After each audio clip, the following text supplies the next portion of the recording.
Yes, thank you, Laura. With analyst Marshall Ferguson. Looking forward to this one today. The Edmonton Elks won the toss and deferred. So there's Mario Alford, new returner for the Alouettes to get this thing started. And a good return by Alford as he gets it up across the 40.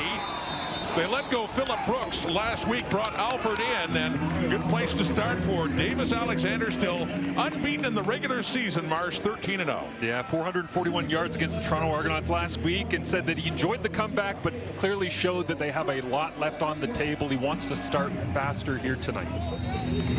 Alexander, yeah, 2-0 for the Owls, and comeback victories in week 1 in Hamilton, and then last week at home against the Toronto Argonauts. Here they go, up at the 45, Alexander and the Alouettes against the 1-0 Edmonton Elks, above 500 for the first time since 2019. It's Travis Tice, the running back, injured in the opener, came back last week, and a good pickup on first down.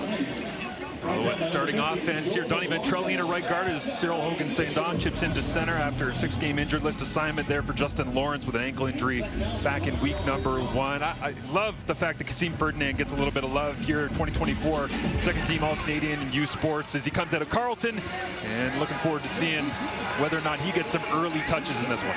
Good gain by Tice, 6 yards, so 2nd and 4. Alexander back to Tice. Travis Tice, a first down. He gets it across midfield into the Edmonton zone with a tackle by Jared Brinkman. Edmonton Elks starting defense across that defensive line. I think Jared Brinkman has got a huge role to play today as he's got to try and step in the wet, sloppy conditions we got. A little bit of wind. Nick Anderson pushed a bone back through his hand in week number 1 against the Ottawa Redblacks. Stayed in the lineup, and J.J. Ross, he's going to have to work into that boundary and probably flop all over the place on the back end to try and assist with any type of motion and different formations that Montreal will utilize. Down to the 52 of Edmonton. A pump fake, a throw to the left, and it's caught by Tice for a moment, but couldn't hang on. Took a hit as he was trying to bring it down. So 3 straight plays to Travis Tice, but that'll be a 2nd and 10. Well, last week it was the flea flicker early on, right? This time they tried a little stock block this time with Hollins on the outside and sneak Tice, the running back, out of the backfield. But Cordell Jackson, not surprising to see him be the one that gets there. Made more plays than anybody in this secondary for the Edmonton Elks last year. And Tice trying to show off the hands, but again, aggressive early on from Montreal Alouettes passing attack. We expected it. We've seen it. 2nd and 10. Edmonton 52. Opening possession. The second part of our triple header today on TSN. With time and no, into the hands and drop. Good coverage there by Tyrell Ford on Tyson Philpott. It falls incomplete. 3rd down. Canadian on Canadian matchup immediately here, Rod. I love it. Is you see Tyrell Ford just kind of sitting there squatting, waiting it out. A little bit of miscommunication, which we don't see very often between Tyson Philpott and his quarterback Davis Alexander. Wondered whether or not a little bit of contact early, but already off and away from Joseph Sima. The lone returner back for Edmonton's Javon Leake, who takes it at the 14, and then out of bounds around the 20. So we saw Davis Alexander, and next up we will see his old teammate Cody Fajardo coming on now. Once teammates, this is their first start against each other. Coming up in a scoreless tie here early in Edmonton. The ball, Cody Fajardo coming off the bye, but this was week 1.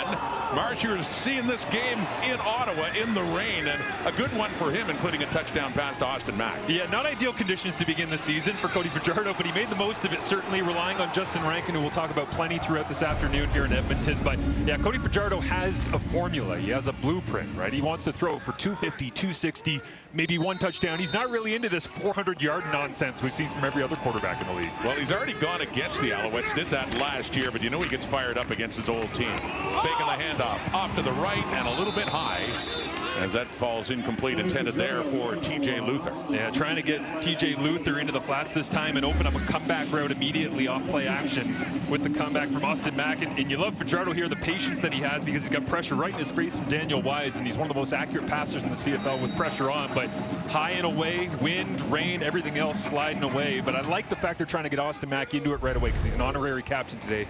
First time playing against his old team in Montreal. You know, he's fired up, and yes, going to Mack, not Luther on that play, but a 2nd and 10, the 21, underneath, and that is caught.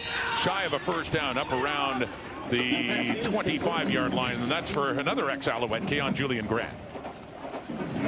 Keon was somebody that I'd like to see get going a little bit here, because he had 7 targets and just 3 catches back in week 1 on the road in Ottawa. So if they can get him rolled into this offense as you start to access a little bit of TJ Luther, get Austin Mack going as well, I think that's where Edmonton's going to be at their best in the passing attack, but it all goes through the running back, Justin Rankin.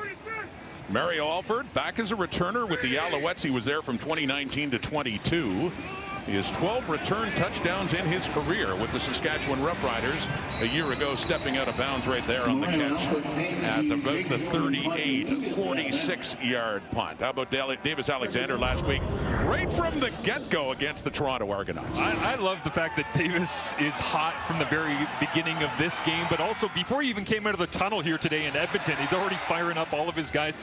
The way that he plays is so aggressive, is so downhill, and he's got that young Bo Levi Mitchell cowboy attitude of, if I see something I like, I don't care what the coverage is, I don't care what the down or the distance is, I'm just going to attack at all costs. Their second possession, a couple of carries and an incomplete pass for Travis Tice. And Tice gets his third carry of the ball game. Another good one, bursting through an opening in the right. And good running from Travis Tice again across midfield, and a big first down for the Alouettes. There is nothing better in wet conditions like this than being able to stay right down the rail. Anytime you can stick it right down that backside, if you get a nice little kick out block and work your way to the second level, when a running back gets a handoff like this and knifes, he's thinking, I got 3, I got 4. Then all of a sudden he's at 10, 12, 15 and running at full speed. That is wonderful up front from the Alouettes. He has 3 carries for 33 yards so far in this game. And the Alouettes, the Edmonton 53, throwing quickly. Up to the left there to Tyson Philpott for his first catch of the game. He had a big game last week against the Argos. Staple of the Alouettes early on in football games. Jason Moss wants to get Tyson Philpott the football, and doing it isolated here against Tyrell Ford, running a slant route just to get him a little touch, but you never know, because as soon as you start isolating Tyson Philpott like this, the sluggo is coming, Rod. I'm telling you, at some point they'll be aggressive and try to catch Tyrell diving down to get an interception. And I think they went back to that as well, because we saw in the first possession, Tyson ran the slant, caught it. Now they go back and find a different way to utilize it. And they gain 9 yards, so Dustin Crum is in for short yardage. The former Ottawa Red Black lunges across and doesn't need him enough to move the sticks. The drive continues down around the 42 of the Elks. You gotta love when Caleb Evans isn't available because of injury, and you can just go, you know, let's go get the guy that was the best at short yardage just down the road in Ottawa. Why not? Crum, of course, quite the story coming in 2023 at Kent State. Started a lot of games that year because of all the injuries, but was very notable for the many touchdowns scored in short yardage, with Alexander back on now. So Montreal's got something brewing here. Down to the 42 of Edmonton. Here in the first quarter, we're early. Play fake to Tice, throwing to the left. Nearly picked. It was bobbled by Sneed, down incomplete, in the second down coming up. Yeah, J.J. Ross, good job of being able to drive on this. Tyler Sneed just lost his footing, but again, I like the concept, showing a heavy look, a couple of extra blockers up front, going with that play action, and then yeah, it's going to be one of those days as well as the new turf here at Commonwealth, maybe playing a small role in that one, but again, just Montreal's ideology on offense. We're trying to go heavy, play action, show the run, and then isolate your receivers that you love in Philpott and Sneed. Second down and 10. Alexander, plenty of time. He's chucking it deep again to the end zone for Sneed. And coming in there is Kobe Williams just as the ball was arriving. So the Alouettes trying to hit him with a big shot, and not that time. Third down coming up. Love the route combination here on the outside. Again, Marco Dubois in the backfield alongside Travis Tice, adding pass protection as they try to get a vertical shot to Sneed on the outside, and he basically dances Kobe Williams and makes him think he's going to the outside of the corner, maybe running a deep out, then gets back vertical. And they are going to take shot after shot. Most aggressive team in the CFL early this season on passes of 20-plus down the field. Jose Maltos Diaz now, a 50-yard attempt. He had a groin injury, a game-time decision to play. See if he has the leg. He does indeed, to put the points on the board for the Montreal Alouettes. Perfect so far in the field goal department in Game 3 for Jason Moss and the Alouettes. Moving down close enough for this. Maltos Diaz. Alouettes with the first quarter lead. Elks with the ball. Marsh, you were talking about Justin Rankin in the game he had in Ottawa in week 1. Not only running it, receiving as well. Couple of long plays of over 60 yards, including a touchdown, and helping Edmonton in that victory over the Ottawa. The thing I love the most this week, talking to head coach Mark Kellum with Edmonton, is that he said, we have to teach our offensive line to do something that's unnatural. Don't stop moving your feet, because even if we're stopped in the backfield, he might score. Like, that's, you have to totally change your mentality to make that a reality up front. He is an interesting blend of speed and power. Showed that off in Ottawa and has the ball now, but Jeffrey Cantar getting the start at will this time after starting in the middle of the defense before with a big tackle. Opportunity for our coup, tremendous as we look at the Edmonton starting offense, and it's Carter getting the start at right guard after the injury to Coulter Woodmansey. David Beard going into center. Mark Cordy's still listed as the backup. K.O. Julian Grant, so I'd love to see him get going a little bit early on. They've already targeted him once. We'll see if they can facilitate a couple more touches. Lost a couple of yards on the play by Cantar, tackling Rankin in behind the line. Fajardo now in a 2nd and long. Has time off the fingertips of T.J. Luther that time, and incomplete, and it's a 2-and-out as Jake Julian will be back on here for Edmonton. Tons of movement in the backfield from Cody Fajardo, trying to talk things through with his receivers. The end result is just bouncing off the hands, incomplete to T.J. Luther, but you can see all of the attention Austin Mack is getting on the outside, just running a little bang route where you run the slant and then back to the sideline, little in route in behind it. Fajardo knew he found the spot, but falls incomplete. The punt from Jake Julian. Mario Alford getting ready for his 3rd return. Back with the Alouettes now, his first game back with Montreal, and gets tripped up nicely there after a 59-yard punt. And it's Tyshawn Blackburn coming back this year, the former Argo. Went to the U of A, has a special teams tackle, and Davis Alexander heading back on for the 3rd possession now. Montreal leave any quarterback in CFL history at 13-0. But how about this? Consecutive winning games all time, period. Bo Levi Mitchell at 14. Here comes Alexander just behind him. How about Kenny Plain having 2 on the floor on the graphic as well? Kenny Plain, legend with the Winnipeg Blue Bombers. Back in the 50s and 60s as Alexander steps back, and he completes that 1-2, and that's Kasim Ferdinand, inserted into the lineup because of the injury to Jareth Stearns. Kasim Ferdinand out of Carleton. His father, Denny, played in the CFL back in the 80s. And they wanted so bad to get Tyler Snead on a vertical here. Davis set his feet there, his eyes there the whole way. And then what's great about Davis is that he has the ability to be a fighter where he'll hang on to the football as long as he needs to make the completion. That time fought his eyes all the way back from left to right and finds Ferdinand. What a great story. A CFL catch for Kasim Ferdinand, but he's off now, and Alexander is throwing to the right, and that is caught by Philpott. It's a first down up near midfield for Montreal, on the move again. We saw the forecast coming into this game, Rod, and we asked Davis Alexander about throwing in the wet, and he was like, listen, I'm from the Pacific Northwest. I played baseball growing up, all the rest. Look at him rip this thing to the outside as the rain has started absolutely pouring. Like, that's wide side. Yes, I understand that the hashes have been squeezed, all the rest, but from that left hash still to go all the way to the right on an outbreaking route like that as the rain is driving down, he's got these massive mitts that can just put the ball anywhere he wants. Alexander handing off. It's Travis Tice again. Has had a good first quarter so far. Shorter gain that time as he picks up a couple of yards. You talk about the rain too. Elks can't buy a break. Raining in Ottawa for their opener, although they did get the W. I will say, for anybody that's been asking online about whether or not I've made a deal with the devil in regards to the weather, I can say that the reports that I have done that are not true, but negotiations are ongoing. Well, so, I was going to say, you had that preseason game in Hamilton. You had the Elks opener in Ottawa. Now, you could say maybe it's them. They could say maybe it's you. When it rains, it pours, Ron. It does. They want it to rain W's, this organization does. They have one. Looking for another one today. Pressure coming on Alexander. He dances around, still on his feet.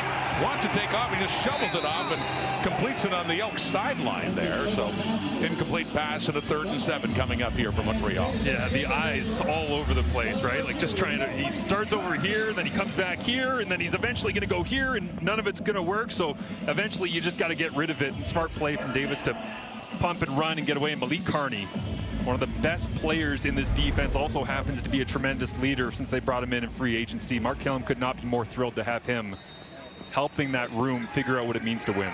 And 2 returners back for this punt by Joseph Zima. TJ Luther as well, but at the bottom there it's Leak who wants to let it roll into the end zone, and he does take it down around the 2. Good coverage on special teams by Quentin Arcou to pin the Elks deep in their zone down to their 1. A 51-yard punt by Joseph Zima, and Leak let it hop. We got a flag out as well. We'll sort that out, but good coverage there by Quentin Arcou.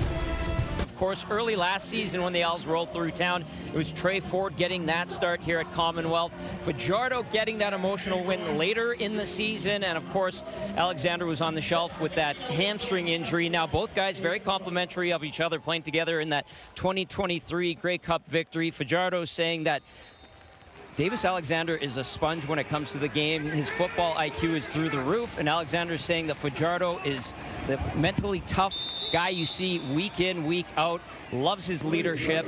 And then Fajardo telling us going into this game with a smile, he was very excited to get a crack at giving Alexander his first regulation loss in the regular season, and of course acknowledging how great of a story Alexander has put together early in his career.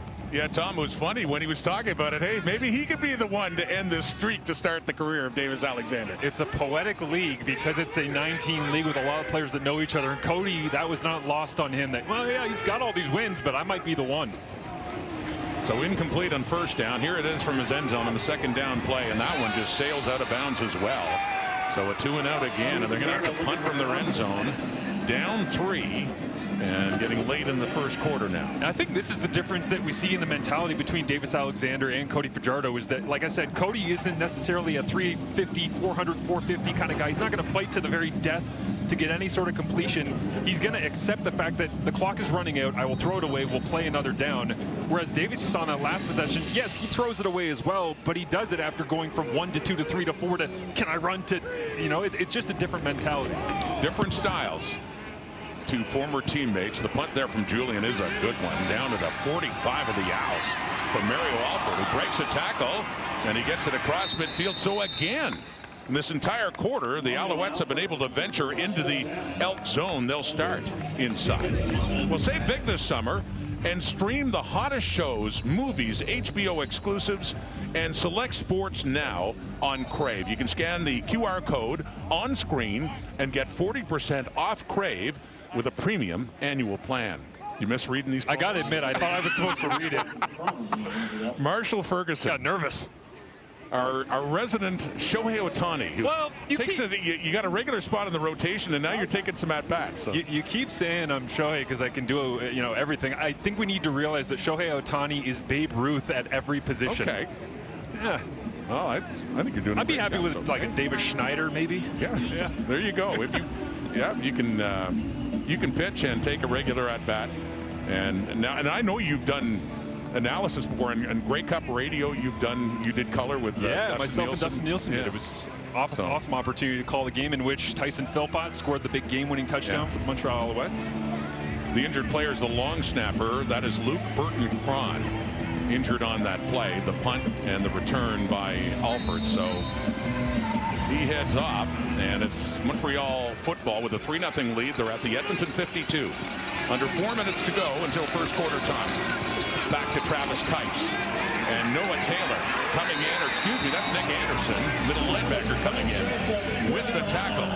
Yeah, great defense from Nick Anderson filling inside, but it was Joel DeBlanco that they were trying to play off here, where Jacob Mason lines up, and he's going to head towards the flats to the right side of your screen. They're trying to drag DeBlanco out of the picture. It's a read for Alexander, where he says, well, if he's going to just stand there flat-footed, I'll give it inside. The problem is, there's a total freak at middle linebacker who's going to jump in and make the play for you anyways. CFL Rookie of the Year 2 years ago, Nick Anderson. And making the move to the middle. 2nd and 8 now. Right at the Edmonton 50. 4-man rush. Alexander chased out. Rolling to the right. Taylor is chasing him down, but he gets away, and he gets to the first down mark as well. Just enough for Davis Alexander to move the sticks again. Again, the mobility is so important to his game. He's not going to win a 40-yard dash against anybody, but he knows when and how to use his legs, which, again, when you think about the evolution of Davis Alexander as he is going to evolve inside the Canadian game, being able to see him make his way towards the sideline like that, very gingerly, kind of brings back memories of being on this field previously with the hamstring. Yeah. But I do love the fact that he knows when and where to use his legs, and he doesn't necessarily force the issue. You know, he wants to be a little more careful in the slick field here in this rainy day, too. And he is back to pass again, and he has all kinds of time. And finally checks it down to Tice, who takes a big hit. As soon as he catches it, it's the nickel linebacker, Kenny Logan Jr., timing it up and coming in and just nailing Tice as he got the ball. Yeah, Logan Jr. ends up making the stick at the end of the play, but this is a total issue. I mean, it's basically like you can't have a coverage sack, but it's a coverage whap as soon as you hit him in the open field. As Travis Tice, not exactly the beneficiary of just having to make whatever is thrown his way by Davis Alexander, but Logan Jr., a huge rookie year last season, and I love being able to see him come downhill and lay the wood a little bit early on. In his second year at Kansas, Logan, 2nd and 10 at the Edmonton 41. Just rushing 3 again, time and underneath the Tice, and does better that time. J.J. Ross first got it started, Taylor to finish it off, but not a first down, but works it down closer. Again, this is Davis Alexander at his best. He's going to look to the right. He wants to get a vertical shot, little pump, come back to the left-hand side. Marco Dubois not there. Okay, check it down underneath. On 2nd and long, if your quarterback can get through 3 and 4 progressions to set you up for 3rd short like this, like that is high-end processing stuff. It's not a fluke that he's 13-0. It's plays like that. He got 9, so 3rd and 1, and second time this game, Dustin Crum is in short yardage. Doesn't get much push, I don't know. They grab him, Jalen Garnes is in. He needed a yard. We'll see where they spot this, but he did not get much of a push at all on that 3rd down play. I mentioned Jared Brinkman off the top. In these kind of conditions, it's your interior defensive linemen that have got to dig in, and whether it's throwing yourself at the bottom of the pile or being able to get a push, it starts in the very middle and then wrapping around the edge, as you say, Rod. Jalen Garnes coming to make the play, but you can't get any lower than that. Noah Taylor sacrifices himself at the bottom of the pile, and everybody else follows suit. And Marsh, that is a turnover on downs. Crum couldn't get the first down.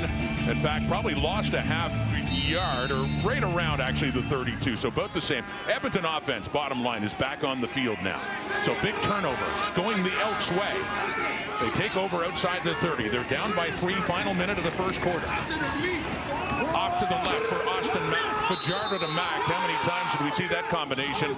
A couple of years ago in Montreal, and again for a touchdown in their debut with Edmonton. Mack's debut a couple of weeks ago. And again, Jared Brinkman, I highlighted on one side. The other defensive tackle, I think Mustafa Johnson's got to be massive against Justin Rankin. We haven't said his name all that much early on. Michael Alouette, leading tackler in the Canadian Football League defensively last year for the BC Lions, and he gets relegated to special teams where he goes and blocks the punt. And then Kabian Ento, I feel like he's the forgotten member of this defensive secondary for Noel Thorpe's group. He makes a lot of plays given the opportunity. Ton of length on the edge. Whistles out after the snap of the ball. On 2nd and 8, it was just a couple of yards picked up. Fajardo to Mack. And that turnover on downs as well is procedure. Edmonton number 53. It's a 5-yard penalty. Remains 2nd down. Interesting as Bordner gets the penalty called against him, but you think about the back and forth of the punts here, right? With a 3-0 game in the end of the first quarter. It's big returns by Mario Alford, a great punt by Joseph Sima, and increasingly you're getting backed up, and Edmonton's losing the field position battle. But a turnover on downs gains you an extra 20, 30 yards that you have to try and take advantage of and eliminate penalties like that. A much-needed reset for the Elks. However, they're in a 2nd and 13 now after the penalty, a procedure call. So here we go. Fajardo has all kinds of time. And he has a receiver over the middle in traffic. Austin Mack. Big catch in a crowd up near midfield and a first down, Edmonton. Unbelievable, hanging in the air. Austin Mack fired up going into this one. Cody Fajardo said we're going to have to calm him down in the moment. I don't think you got to calm anything down if he's going to climb the ladder like. It's heading into the final play, and then the 25 to Austin Mack. Yeah, and rushing yards -2 for me, right? We came into this game where it's rainy, it's a little bit of wind, and you fully expect that Justin Rankin is going to go wild. The problem is this Montreal defensive front with Noel Thorpe, it's like they show you a ton of pressure. They'll go cover 0 where there's nobody in the middle of the back end, and they bring a bunch of fronts, but you got Micah Alouette in the game, middle linebacker. It's a nice little thing when Tyrese Beverette's out to go, you know what, let's just bring in the leading tackler from last season as well. to see how he can do against the running game. But oh, here we go. Oh, here we go. Yeah. I was going to say, did you call that game? As an analyst, I don't know if I called that one, but former McMaster star quarterback Marshall Ferguson, give me some analysis on this player. That was against Waterloo in our homecoming game. Mike DeCroce, Hamilton legend from Bishop Ryan, made the big play down the right sideline, played a little bit with the Winnipeg Blue Bombers. That was a game at Windsor. Matt Parasini, legendary Marauder as well, ends up making the grab on, I think that play was Delta, I believe. It was a little bunch concept we ran, Rob. Got to find a way. Sharp memory. Here the Elks with the ball to start the second quarter after that big play to Mac. And that is first-year receiver. That is TJ Luther taking it for another first down. And Luther, the only receiver that caught a ball back in week 1 for the Edmonton Elks that was over 30 yards down the field, but he pays a price going around the edge on this one. Najee Murray back into the lineup. He's played 67 games, all of them for the Alouettes because of plays like that. So here's Fajardo, faking to Rankin, has time, and another completion. And the ball comes out, and did the Alouettes touch it before it went out? Looks like they did. Montreal football. Luther had it, took a hit, coughed it up, and it is the second-year safety, Nate Beauchemin, who's the last to touch it to give the Owls the ball. Well, number 23 is 23 years old. He's the youngest Montreal Alouette. And I love this throw from Cody Fajardo, just being patient, deep drop. He thickens Luther back down so he can catch it easily, but then coming over the top and the conditions creating that one obviously with Burns, but how about the smarts on Beauchemin knowing to just punch it out of bounds? Beauchemin secures the turnover, and it was Lorenzo Burns who wrapped Luther and forced that turnover right there. So Alouette football, just as Edmonton had something going offensively finally, early second quarter, still just 3 points on the board. And in every possession, the Owls have been able to work their way into the Elks territory. They'll scrimmage just outside their 25. Timeout, Montreal. Davis Alexander, I think, was trying to convince Jacob Mason that he needed to be in a different location to set up the formation. So you hate that when you're flying off the sideline after a turnover, that you get the call wrong or there's miscommunication in the huddle. But Montreal thankful to have possession to work with regardless. There's so much adrenaline when you get a turnover like this, Rod. You come off the sideline, it's like you're just trying to figure it out on the fly of exactly where people need to be, but that boost of adrenaline will carry through the entire roster as it has with the comeback victories from Montreal the first 2 weeks. For Nate Beauchemin starting at safety, he was a backup to Marc-Antoine Dequoy a year ago and drafted out of the University of Calgary. Back here in Alberta, in Edmonton. The Alouettes leading, and Alexander completes that pass to Tyson Philpott. That's enough for another Montreal first down as they work their way up. And the early trend here is heavy sets for the Montreal Alouettes up front, whether it's 6 offensive linemen, Jacob Mason coming in, Marco Dubois, as well as a slot back, fullback, H-back look. But go and play action off these heavy looks, just loading the box and then finding ways to isolate Tyson Philpott on Tyrell Ford. Like, that is the theme so far in the Montreal passing attack. Going after one of the best Canadian defensive backs listed in the CFL top 50 players for us here on TSN, but Tyson Philpott getting work early. And so is Travis Tice. Busts it outside and has a good pickup again. Tice is running well. That'll set up a second and short for the second-year running back Tice. Banged up in week 1 against the Hamilton Tiger Cats. Jamal Peters laid a thump on him. And Tice out but back in now, and the patience on the run, and also gotta love working his way around that left-hand side. Just the patience to know that if he waits out his blocks, they'll set themselves up. Paige Dockstader holding it down on the left-hand side that time for Tice to open him up. They're still waiting for Stevie Scott to come back, their injured running back. But Tice, busy day, and not much there. He is greeted before the line of scrimmage. It's Jordan Williams in a pack there to deny number 5 to push him back and set up a third down for Montreal. And Jordan Williams crossing face as that offensive line trying to hold off the big man, but he's in the backfield before Tiger Shanks, Marco Dubois, or Donnie Ventrelli on the right side of that line can do anything about it. Just the quickness off the ball that time, winning the rep.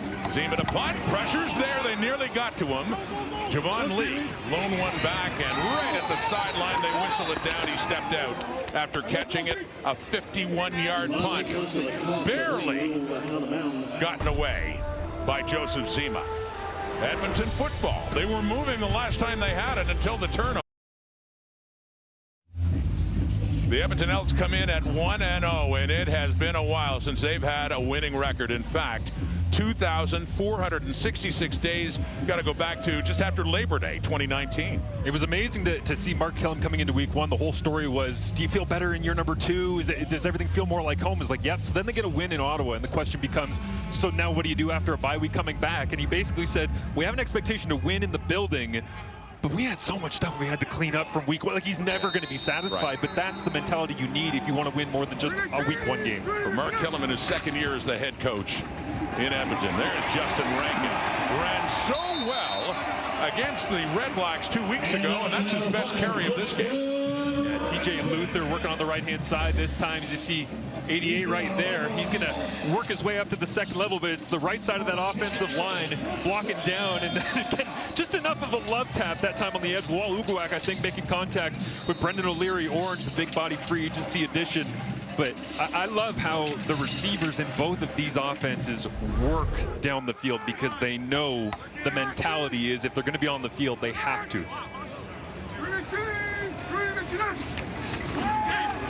Fajardo to throw on a 1st and 10. Underneath, that is caught by Skylar Griffin, the first-year fullback at a UBC, and another catch for him. He had one in the rain in Ottawa a couple of weeks ago. Yeah, they got long-term plans, I think, for Skylar Griffith that are going to see his touches go up over time as he's a big body. They use him on special teams, work him in kind of slowly, get him used to the rhythms of the offense, but he fits what they do with the big bodies as they go short yardage. Short yardage here.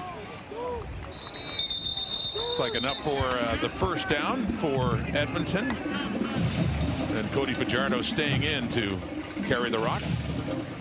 And again, the going heavy is, yes, you can say it's because of the rain, but it's really just a mentality, whether it's Mark Killam or Jordan McSimic working with the Edmonton Elks, and then obviously Anthony Calvillo and Jason Moss for the Montreal Alouettes offensively. Is you go big, you show these heavy sets, you go play action out of it, or you just pound it right down the defense's throat.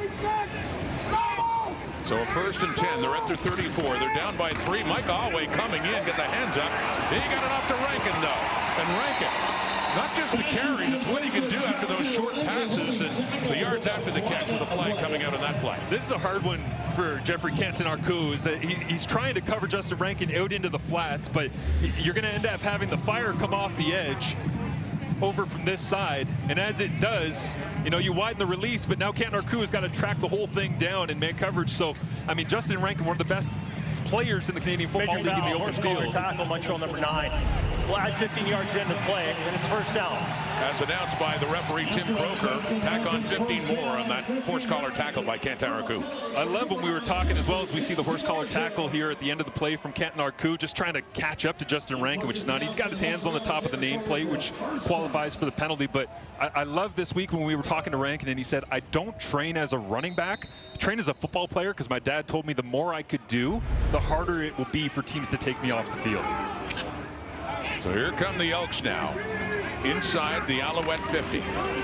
Still looking for their first points of the game. And that one, a little bit of a mix-up. He wanted Luther, who wasn't looking back at his quarterback. It falls incomplete. And this is vintage confusion up front from Noel Thorpe, defensive coordinator of the Montreal Alouettes. I absolutely love when you end up seeing just people flying off the edge. You see Michael Awe make his way around the corner. This time Skylar Griffith has to pick him up, but you also have extra couple of linebackers in the game. They're roaming around, and Canton-Arcou as well. I mentioned from him playing that middle linebacker spot. Yes, he's officially designated as being that guy in that spot, but of 121 snaps so far this year, he's only played 19 as a true middle linebacker. From the 48, 2nd down and 10, they've got him. First sack of the afternoon, it's Wesley Sutton, the boundary halfback, coming in on that play and takes Fajardo down, and Edmonton will have to punt.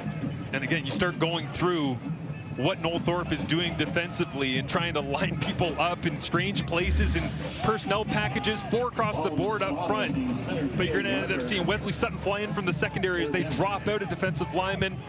And then you get Rankin matched up against the quickness. Nice little outside-inside move from Sutton for the sack. So Julian to punt it again.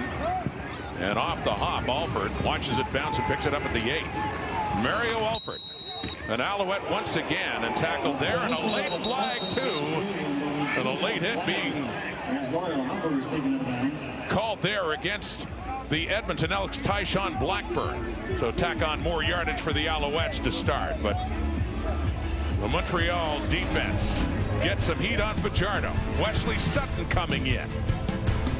Still just a 3-point game. Montreal Walford making his way back to Montreal, where he spent a little bit of time. Tyshawn Blackburn kind of getting a little bit of a push that time out of bounds, but the violence into the digital signage on the sideline there. And keep in mind as well, because we now have teams in all stadiums across the CFL that are on separate sidelines, we don't see very much of that anymore. Not as much, no. Well, there's Tyson Philpott on that hitch and turning it up too, and another first down for Philpott and the Alouettes as they get up to their 48. I love the unquenchable thirst that Jason Moss has for trying to get the football to Tyson Philpott. Like, he is constantly underhydrated when it comes to getting the football to number 6. It's the best because he calls these plays, whether it's a screen or a called isolation slant route like earlier on in the first quarter, they just draw up so many different ways to get Tyson the football. 4 catches, 59 yards. He had 9 for 193 and 2 touchdowns last week in their victory over the Toronto Argonauts. Leading now, but just by 3. Low scoring here in Edmonton. Travis Tice, he takes a hit by Kobe Williams, but somehow he got past him, and finally Robbie Smith tackles him if he gets it to cross the 45, but still not much yardage to be had there for Montreal. That's not going to be a fun one to watch on film for the Montreal Alouettes, because they're trying to throw a bubble out here to Travis Tice. Marco Dubois and Steve Ferdinand are both wandering down the field as a bunch of green and gold tacklers make their way the opposite direction, and you get a sense for the speed that Kobe Williams is playing with. So you say low center of gravity Travis Tice, he bounces off the first, the second wave, but Montreal's receivers got to do a better job helping out. Still lost yardage, just could have lost a whole lot more initially with Williams in. So 2nd and 11 now. Alexander rolling around, and he's just going to take off. Gets the midfield, tries to dive to get to a first down, and comes awfully close. Right near the yard marker. Fights and fights and fights endlessly. Davis Alexander diving towards the marker to give them an opportunity, but he wanted to go to the left. Then he gets off of it, and then immediately what I love about this is Davis, you can't really see it from this view, but he looks down the field to the deepest route possible. Some quarterbacks in scramble rules, they'll work short to deep.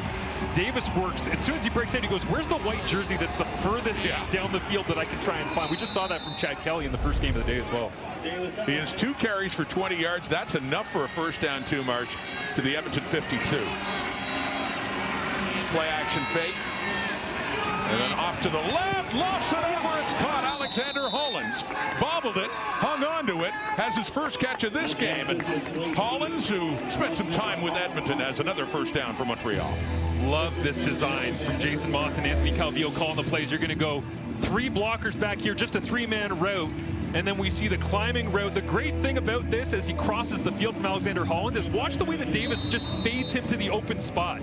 It's like a pick and roll between Stockton and Malone, where you just kind of throw it onto the high block and say, hey, you just go over there because it's open. I'll lead you. Don't worry. Trust me. Just a nice soft toss over J.J. Ross. It works out. Down close to the 30 of Edmonton. Alexander again wide open over the middle is Sneed. Tyler Sneed with it. And yet another first down for the Alouettes. And this is where you get a little bit of the Davis Alexander, Zach Collaros kind of feel, where his kind of release is unconventional, but he just knows he has to get the football out. So even if he's leaning the wrong direction, his weight not where he wanted to be, his arm's not ready to throw, he'll just find a way to get the football out of his hands because he needs to. It's like a need-to-know basis at all times of when the football is coming out. So he gets Sneed involved. They're down to the Edmonton 16. Here come the Alouettes, up by 3, looking for more. Tice. He weaves his way through, finds the hole, works it down to the 5, and we've got yet another Alouette first down, a 1st and goal coming up. And Nick Callender getting all the way up into the 2nd level on this one, but they're reading off this outside edge, and as soon as Davis Alexander sees that the end man on the line of scrimmage, whether it's Robbie Smith or the edge there, then you get Cyril Hogan St. Dom working to the 2nd level as well, and Joel DeBlanco. And again, being able to go right down that hash, like the first carry that we saw in this ball game from Travis Tice. When you can get vertical on 2 steps, it's money. So 1st and goal, right around the 5-yard line of the Edmonton Elks. Davis Alexander out of the gun, back to Tice, right side, 3-2-1, touchdown Alouettes. The impressive Travis Tice show continues as we have the first touchdown of this ball game. Everybody blocking down and just playing the numbers game on who wants to chase. And is there going to be anybody home at the end of the play to try and account for Travis Tice slipping out the back door? As DeBlanco dives inside, they lose gap control. Cordell Jackson one-on-one at the 1-yard line, and that's never going to work. That's some great blocking up front. You talk about 7 plays, 78 yards in just under 4 minutes, with Travis Tice getting his first touchdown of this CFL season and having quite a day so far in the first half. Of the point after from Jose Matos Diaz. Had a 50-yard field goal earlier and has that point after there. Tice, second year out of South Dakota. Having a game to remember so far. Capped off by this. From the 5 into the end zone. 5 for 5. There is Travis Tice making a statement here on the road in the wet as he gets into the end zone. I want you to watch Tyler Sneed right there. There's going to be a defender chasing him all the way across the formation. As he does, that creates the numbers where Nick Anderson's inside, Joel DeBlanco's inside. You have that one defender chase, and that is the read for Davis Alexander that leads to only Cordell Jackson on the back end having to run all the way down from the deepest defensive spot that Edmonton had in their lineup into the end zone. Can't get there in time for Travis Tice. So here's Javon Leake on the kickoff return, taking it from his 10. And the Elks now in a 10-point hole on the Tice touchdown, making it a 10-0 Alouette lead. We get a look at the touchdown drive from the Montreal Alouettes. First of the ball game here is everybody's been hanging 50, 60 points in the CFL through the first 2 weeks and a bit, but a bit of a slower start points per game wise. Montreal trying to play catch up, and it's all based on the decision making of Davis Alexander. Starts to get into a rhythm. Noel Thorpe starts to get into the flow of his defensive play calling, which sets the tone for the Alouettes roster, and then Tice punching it in at the end. But I love the way that when Alexander is kind of in his wheelhouse, he is outside. Montreal.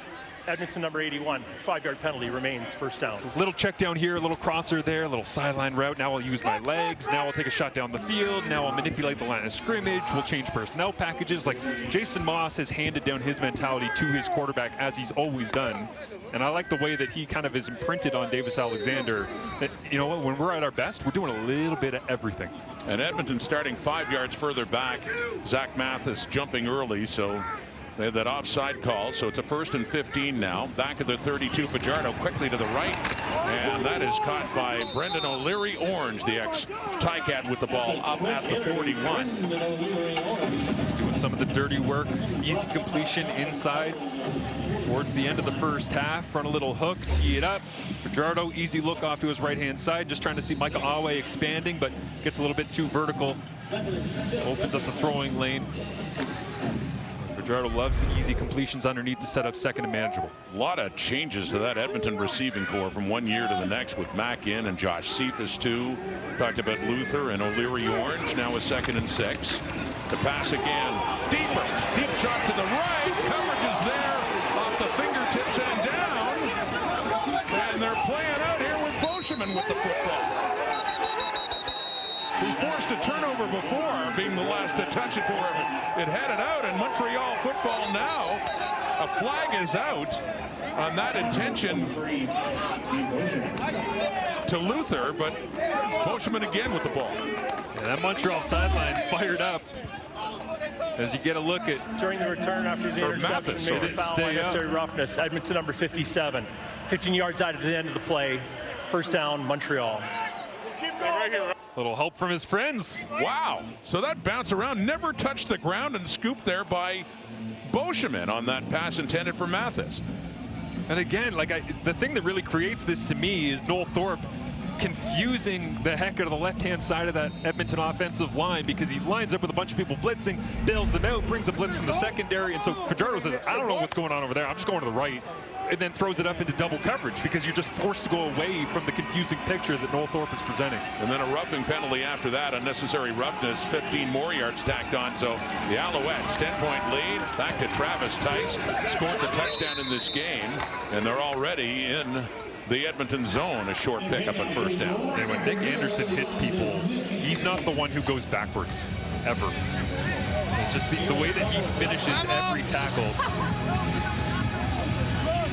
reminds you exactly why, when he came in the league, you might say, well, he's short of stature and he might not have the measurables to do this or that, and then you just watch him tackle and you go, yep, you know what, never mind. And the 3-minute warning is given.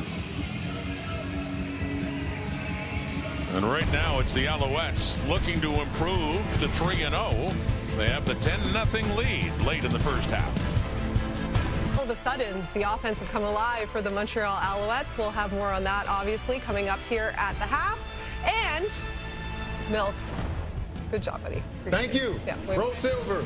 More on Roll silver.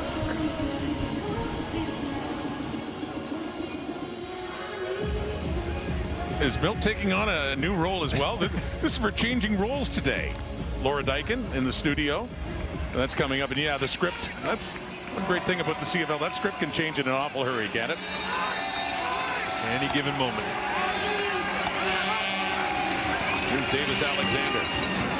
Gets it to Tyler Sneed, one of his favorite targets. Gets up near a first down. Sneed with a big day. And their opener in Hamilton with a touchdown catch there, and another really long one for Montreal in their victory. Yeah, it's funny, isn't it? Because Tyson Philpott goes for 193 last week against the Toronto Argonauts, and we very quickly forget that Tyler Sneed had 163 in week 1 against the Hamilton Tiger Cats. So, I mean, those are their 2 main weapons. Cole Speaker's on the 6-game injured list right now, which is why they're kind of mixing and matching some of the other pieces. But if you're playing a game of NBA Jam 2-on-2 and you want to pick 2 of the best in the CFL, right now, Philpott and Sneed are right there. They had an overall receiver back in 23. Fajardo was the quarterback at Austin Mack and Tyler Sneed. So there you go to Travis Tice in a very busy first half. And on that first down play, gets it down around the Montreal or Edmonton 30. Mixing up in the backfield as well as we go with the 2 running back set, which Edmonton and Montreal do more than anybody else in the Canadian Football League, as Lawrence is in, and then they split Tice out and get him a quick screen. They're trying to go with the Tice passing game a little bit today. It's asking a lot of Tyler Sneed to be on the outside, battling one-on-one, whether it was against Ross or Cordell Jackson. But Jason Moss trying to show a couple of different cards. He's held close to the chest through the first couple of weeks of the season. He's up at 74 yards combined. Travis Tice is in a touchdown. And that one, closest receiver there is Marco Dubois. That's the ex-Ottawa Red Black, but off the fingertips and down. And again, I love the game. I love the concept because they're trying to catch your eye with Travis Tice flying out to the flats and then sneak Marco Dubois back into the middle of the field. And it's one of these things with Marco Dubois in his time with the Ottawa Red Blacks where I constantly wanted him to get more action on offense, because you look at his frame and his build, his athleticism, and his speed for his size. Tenacious on special teams, and just can we get that guy on the field more? But sometimes it's a little clunky and awkward in those moments in the middle of the field in traffic. But I like that Montreal's trying to use him in new and different ways. Jose Maltos Diaz has a 50-yard field goal in this game. This one to be put down just outside the 38. And they wondered about his health, if he'd be ready to go. They had Lewis Ward standing by, but he seems just fine. He always flexes after making the... How do you flex the right leg that's showing it's actually healed? I don't know. That was his trademark, and he started in Ottawa on the practice roster backing up Lewis Ward. And as mentioned, Ward brought in just in case, but he seems just fine. Lewis Ward kicking in an Alouettes jersey. Yeah. While Jose Maltos Diaz is on the field also kicking was a very strange sight for you. But it was great to see Rick Campbell, who's with the Elks organization, go over and say hello to Lewis Ward. Obviously the Ottawa connection's there, but that guy's not going anywhere anytime soon, unless it's an injury. Maltos Diaz from Monterrey, Mexico, took over from David Cote a couple of years ago, and he's been a stalwart there in the kicking game for the Alouettes. On the toss, left, turning it back up is Rankin. And a good pickup on first down late in this first half. And they go with a quick toss here, and I think it was Bordner that actually got out to the outside. Might have been David Beard, and getting an opportunity to kind of kick out the edge, and then the eyes, the vision that you see from Justin Rankin as, they kick out Bordner, they block down with Brendan O'Leary-Orange, and then all of us, look at all those bodies out in front. Like that's, we're throwing it back to the old Packer sweep in the Lombardi days when you're talking about that number of bodies on a quick toss in green and gold. Mark Cordy comes on. They have 6 offensive linemen. The fullback Griffith is in. Handing off to Rankin. He turns it back. They had him in behind, but he turns this up. A first down and more down to the Montreal 45. What do we say off the top Rod, don't stop moving your feet if you're on the offensive line, because even if he goes sideways, if he goes backwards, it doesn't really matter because Justin Rankin might just bounce it. He creates space here. They got all these moving pieces in the backfield. Mustafa Johnson misses up front, and the big man gives chase, but the speed of Rankin kicks in after the physicality. And obviously Montreal wanting a hold outside on Isaac Adeyemi Berglund, but I don't think there was quite enough there. It's just the fact that Rankin is impossible when he has that speed-power combo. Rankin 33 yards rushing now. He had over 100 2 weeks ago in their first game of the season in Ottawa. 1st and 10 at the 45, looking for points before the break, turning it back again. Oh, Rankin making something happen as he gets it down to the Montreal 30, where once again they had him in behind the line. So this is an 8-man box. There's 3 receivers that are available, and they decide to run the football, and I'm ready to start saying this is a mess. There's no way you should be running into the middle of this. But again, stop your feet. Should be a tackle for loss by 1, 2, 3 players. Reverse the field. Cody Fajardo does a good job getting out in front, and then it's just Rankin magic. Donovan Manuel had a hand on him for a moment. A few Owls had a shot, but then the payoff down the road and another first down. Here come the Elks down to the Alouettes 31 now. Back to number 5. And gets but 4 more yards. Tripped up there by Mustafa Johnson, but he works it down around the 25 of Montreal. Interesting personnel package there too. Mark Cordy in the ballgame, 6 offensive linemen. Skylar Griffith as well. The fullback is in. They shift Austin Mack to one side with TJ Luther. Then they move Griffith back the other way. Then they show kind of this ghost end around look from TJ Luther and just give you a simple little handoff inside to Justin Rankin. It's like the most eye candy you can ever imagine to confuse Montreal defensively. It's a simple handoff for a solid game. This is as deep as Edmonton has gone in this game, approaching the 25 of the Alouettes, down 13. Fajardo steps up under pressure, and he picks up some valuable yardage down to around the 20, and looks like another first down here for Edmonton, or very close. Fajardo, I think they were working a little 2-man game to the outside with Luther and Mack. They wanted to get a little rub and maybe a wheel down the sideline, but Fajardo battles to the very end of this one, takes the hit at the end of the play from Micah Awe, who stepped away in coverage. And waiting on the spot for it. Looks like they'll measure it, Ron. Yeah, Tim Croker calling the sticks in. Have a measurement here on the carry by Fajardo. Very close on that second down play to a first down. And yeah, a touchdown for Edmonton would be awfully nice before the end of the half. Down by 13 here. And we looks like what, about an inch or two? Getting to that point as well inside the score zone where teams in the CFL have been more in 2026 already than they were all of 2025 in terms of percentage. And the more work you get in the score zone, the more comfortable you get with taking these shots to the end zone and being willing to be daring. Fully expect short yardage package to plunge forward here, but once you're inside the 20, all bets are off at the end of the half for Edmonton. It is Cole Snyder, the short yardage quarterback, who is in for Edmonton now on a 3rd and inches, approaching the Montreal 20. 105 and counting now until halftime. Get the first down, then think about getting into the end zone. Snyder doesn't get much, didn't need much. Looks like he got to about the 20, which is definitely enough. 52 seconds on the clock now. Well, that's one of those as well, because it's their first time having to go short yardage in this season, where you work all training camp and every week in practice, and week 1, week 2 of, are we going to have to? And there's a moment of hesitation you can tell at the line of scrimmage where it's like, okay, now it's for real. Like Montreal's defensive line that's firing off the football is ready to go. And again, here we go. Open up the playbook. End of the half. You're down by 13 points at home in your home opener. You're 1-0, trying to go to 2-0 for the first time since 2019. What does Jordan McSimic have dialed in for Cody Fajardo? Big moment, late first half for this Edmonton offense. Fajardo has time, off to the left, down near the 5, and good coverage from Boschman there on Austin Mack, and he got a hand on it, but it falls incomplete. And love the idea of trying to get Austin Mack the football, but this one just took a little bit long to develop. He's going to cross the field all the way over here, and you slip O'Leary Orange out the other direction. And you can see it's a good matchup. They knew they wanted to go to Mack the other way, but when you have a defender who's kind of outside leverage as you're trying to cross his face all the way the other direction, if they would have snuck him out the back door clean, maybe, but great play on the football. Tell you, Nate Boschman's had himself a half, hasn't he? Involved in 2 turnovers. the new starting safety for the Alouettes.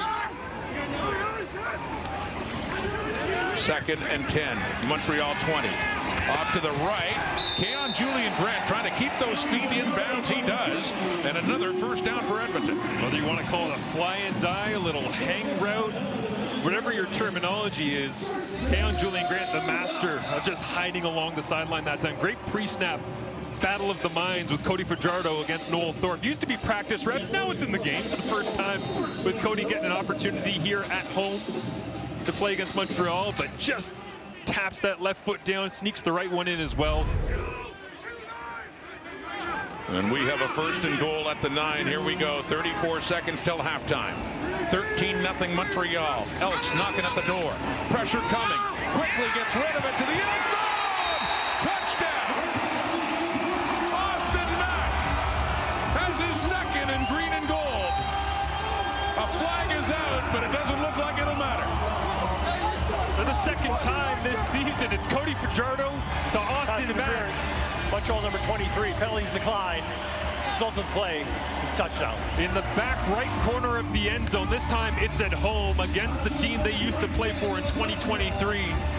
Fajardo going there the whole way, but watch the body control. There's no X's and O's on this. It's just a slot fade, getting tangled up one-on-one, going against Nate Beauchemin that had the interception earlier. And Austin Mack, so many times for the Alouettes, showed that kind of control. Now it's all in green and gold. Cody Fajardo was saying how much this game means to the ex-Alouette Austin Mack, facing his old team for the first time. As you talked about, they made him a captain for this game. That wasn't lost on him, the importance of it. A flag is out on the point after try. I love Cody saying that his heart rate looked like it was going about 150 from like Monday.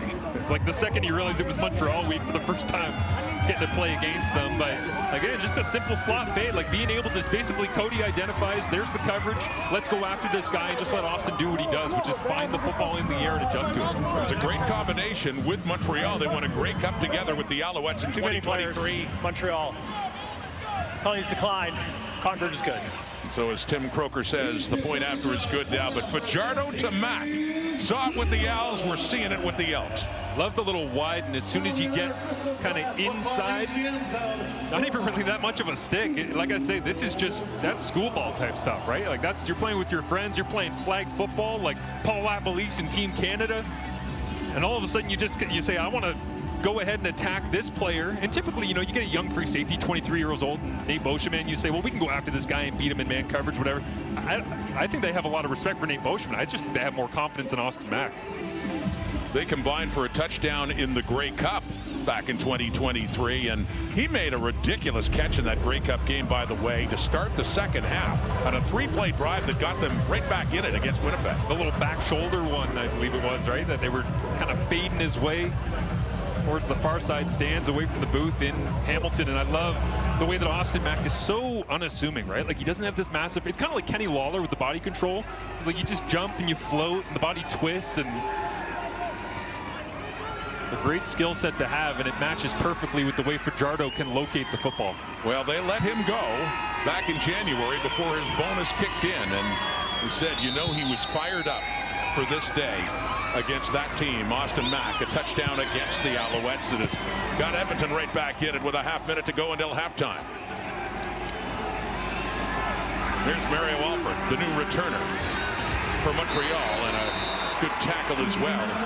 Dariel Jabome, 3rd overall pick in the most recent CFL draft, in on that special teams tackle. Love seeing Jabome being able to make a play on special teams. They're starting to build up. It's part of the organizational growth here in Edmonton of, can you get, you know, a Justin Pace, who's a Montreal native from the Queens Gales, and work him into the lineup as a backup linebacker that makes special teams plays. Same thing with some of the other younger guys that they've been able to draft the last 2 years. The depth drafting and finding a way to make plays on specials is huge in the CFL, and right now that's helping Edmonton get back into the rhythm of things. By the way, the Elks had 5 first downs on that drive before. They had 5 before that all game. Wow. Montreal ball. Travis Tice also had a very good first half, and the touchdown for the Alouettes. So you start thinking about, even with 18 ticks left, if they can have a big play and get close enough for the range of Maltos Diaz. And I guess what is the range at this point with that right hip flexor that he's battled through going into week number 3 as they look like they'll. Well, he had a 50. Wave the white flag, but yeah. But no, not thinking of that, evidently, as they'll be content to take the lead, a 6-point lead into the dressing room at halftime here at Commonwealth Stadium. Interesting first half. Alouettes really dictating things, but that late drive by Edmonton has changed the complexion of this game now. Alexander, a few words for his friends before he heads off. Says hello to Jalen Garnes as well, talking to Jordan Williams on his way off the field and heads down into the tunnel. Never shy to introduce himself as number 10. Well, Travis Tice, one of the stories of that Montreal offense in the first half. And definitely, this is game 3, but definitely the best one he's had so far this season. Coming into this game as well, it's all through the air, and it's the fireworks of week number 2. 15 touches for Travis Tice is the order of the day right now, mixing him in through the air as well. That's got to be the difference at this point, because they've been able to show enough variance offensively. It hasn't been predictable, and it's been creative, which you expect nothing less when Anthony Calvillo's calling the plays. Well, 11 carries for 65 yards and a touchdown for Travis Tice. And also, you mentioned the other touches, 4 catches, 13 yards, but that was a question about this Alouettes offense, their ability to run the football. Hadn't seen that much in the first 2 games. Travis Tice now standing by with Tom Gazzola. All right, Travis, you guys have the lead going into the half. It looked like it took a little bit of time to get the offense going, but when you guys did find your rhythm, what was working for you guys? We want to run the ball, man. It's raining. Yeah. So, yeah, it's going to take a minute, but we want to run the ball. Whatever works. The rain's been stopping and starting so far all day, and we're expecting more rain in the second half. How do you deal with it? Come out here and play, man. We've been prepared. We've been practicing on the rain all week, so we're used to it. More on the way. Thanks for this, Travis. All right, thanks. All right, let's throw it up to Laura. And halftime in Edmonton. The Elks are still down, but a lot closer after that late drive engineered by Cody Fajardo, standing by now with Tom. All right, Cody. I know you guys got some points on that last possession there. How important was it to put that drive together? That was big. We just got to settle in. Some mistakes that we're making that just are uncharacteristic of us. So that last drive was good to help us settle in. We went in the locker room, regrouped, and we're going to play a little bit cleaner in this second half because we need to in order to have a chance to win this game. Okay, I have to ask you about this weather because it's raining, it's stopping, and then it rains again. How much does that affect the play calling and what you guys do? It's just annoying. You know, you think the weather's good, then all of a sudden it starts raining. It's just, you know, it's weather, it's Canada. You got to thrive in the rain. We did last week again, or 2 weeks ago against Ottawa. We got to do the same thing. 2 turnovers in the rain. You can't do that. It gives yourself a hard chance to win the game. So we got to protect the ball in the second half and give ourselves a chance to win. All right, good luck in the second half. Thanks for the support. And they will get to start the second half with the ball. There's Javon Lake back to get it along with Isaiah Knight. So, yeah, 13-0 at one point for Maltos Diaz and the Alouettes. But the most recent points, important ones, scored by Edmonton. 6-point ball game as the second half is now underway, and it's Leak running in to get it outside his 20. Showing a little reverse there and keeping it, and then gets upended by Nate Boschman, who had an interception. Another turnover forced as well in the first half. But look at the first half of Cody Fajardo. And Boschman absolutely everywhere in this ball game so far, including an interception off Cody Fajardo in the first half. It's interesting, he said they just need to play a little bit more clean football. It sounds like he's been on the tablet at halftime and was going through some assignments that perhaps were missed. But the turnovers are an issue. Montreal will make you pay for those. I didn't think it was that sloppy of a first half considering the conditions, though. So Cody, we'll see what his approach is as they try to get lined up here for the first snap in the second half. 10 for 17 for 114. Had that touchdown toss to Austin Mack. Late in the first half, back to Rankin. The same. Everybody in the studio, they got to run number 5 more. Well, that's a good way to start for the Edmonton offense. I love Milt's thought process on that. Of like, you go in, they're going to take away our best guy. We got to work it. No, just give it to your best guy. That's all this is, right? It's down the hash once again, just hitting it north-south. And like Brendan O'Leary Orange doesn't touch anybody because the defensive end runs up the field. And you got Cody Fajardo bootlegging, and they take away him, which, I mean, if you're going to run 2 people to nobody, Justin Rankin's going to take those numbers. Well, Rankin is good at running in the rain. We saw that in Ottawa. He doesn't like it. Nobody does, but he can be effective. That's Keon Julian Grant. The catch and the run, and a late flag coming out as he's pushed out by Jeffrey Cantin-Araku.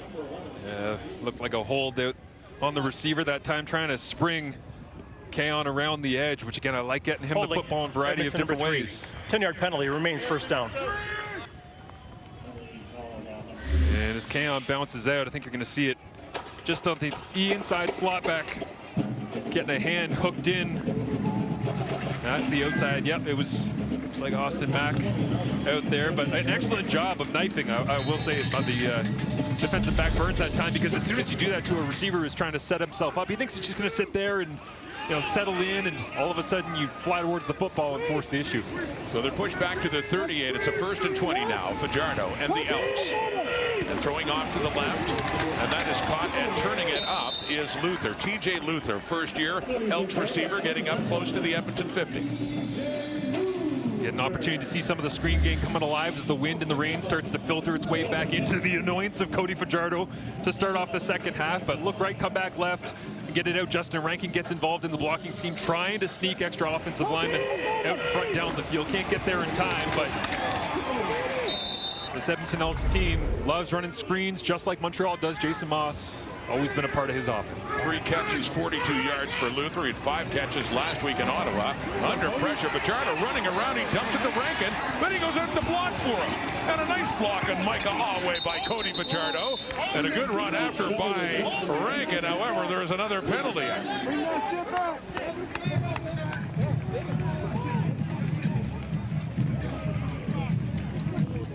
Cody down the field.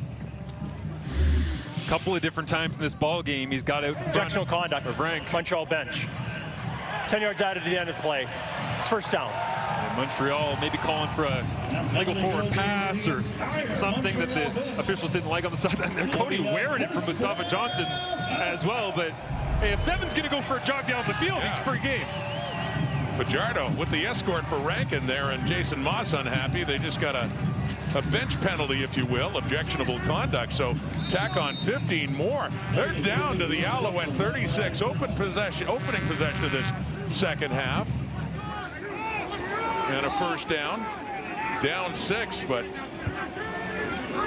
get a great place to go to work now, as it's in the hands of Rankin again. Finds some room, still going. Touchdown Edmonton. What a run by Rankin. And what a way to start the second half for the Edmonton Elks. Jordan Murray just had the greatest unintentional block in the history of the Canadian Football League. He gets actually losing his edge right here, playing at right tackle. And Isaac Adeyemi Berglund is going to shift him. He ducks his head, he gets lost, but whoops. Now I'll take care of you, Mustafa Johnson. No worries. Just open up a little running lane for Justin Rankin. Then it's off to the races. This guy is a scoring machine. He had, coming into this game, 20% of the CFL's explosive rushing plays over the last year and a bit. Since 2025, he had 5 of the 20 across the entire league, and he adds to that once again here at home. Point after try by Vincent Blanchard, and just like that, to start the second half, the Edmonton Elks have their first lead of this ball game. After a 5-play drive for 72 yards, half of that coming from him, Justin Rankin. Number 5 gets 6. Dialing up Justin Rankin, and it certainly paid off in that drive. Justin Rankin is so special because he's got the jump cut, then he's got the power to get north-south, and then he has the long speed to actually open it up and run past Kabion Ento and Burns all the way into the end zone. Like the combination of his skill set. Geroy Simon, I saw earlier this week, and said, yeah, he's the best CFL running back without a question, because he's got the unique skill set you have to be successful. And I think we saw that from a guy that's going into the Canadian Football Hall of Fame as well, announced just the last day or so, Sean Millington. Same idea, power, speed. Great combination of the two. There's the other number 5 who's had a good day. Travis Tice hit a touchdown in the first half, and he is on that kick return with the escort out, with some calling for a flag there against the Elks. But Montreal and Davis Alexander coming back on now, and for the first time in this game, they do trail by a point. Justin Rankin, we've seen him have success here in Edmonton, but anywhere that he goes, points follow. And you might look at this and say, okay, 160, but 108 of them are indoor football league, and that, how weird is that and different? No, look at like university production. You're at Northwest Missouri State, he's going over a touchdown per game. Kent State is a good quality team that plays in those conference games. Like, he is it's kind of inevitable, right? Like, you put him on a football field, you put him in pads in any scheme, and he's just going to find a way. And he looks like a natural running back, of course, but he was a receiver for a time, too. Well, I mean, they had him at receiver, and then they released him because he had a hamstring injury. They bring him back in 24 because G. Simon says, I need you to play running back. And then his third game with the team, he goes off for 17 carries at 100-plus yards against the Hamilton Tiger Cats, and they're like, yeah, you're the running back. You might be good at this thing. Justin Rankin, the touchdown to put the Elks on top. It's a 2nd and 5 now for Alexander and the Alouettes. Inside their 40, throwing, caught, first down. That's Alexander Hollins with another catch in this game. And this is a pure palm throw because it is pouring directly into the face of Davis Alexander right here. He totally changed his release on the football. If you watch his right hand as it comes out, you're going to see this is basically just like it's like the old school Phillip Rivers shot put. Like, don't put your fingers on it. Make sure the ball is sitting directly in the bottom of the palm of your hand. As long as it gets there, it doesn't matter if it's ugly. Well, let me ask an old quarterback. You played in conditions like this, right? Yeah, I mean, you just have to change your approach no matter what, especially on plays like this where you're rolling away. Throws it again. It's caught again.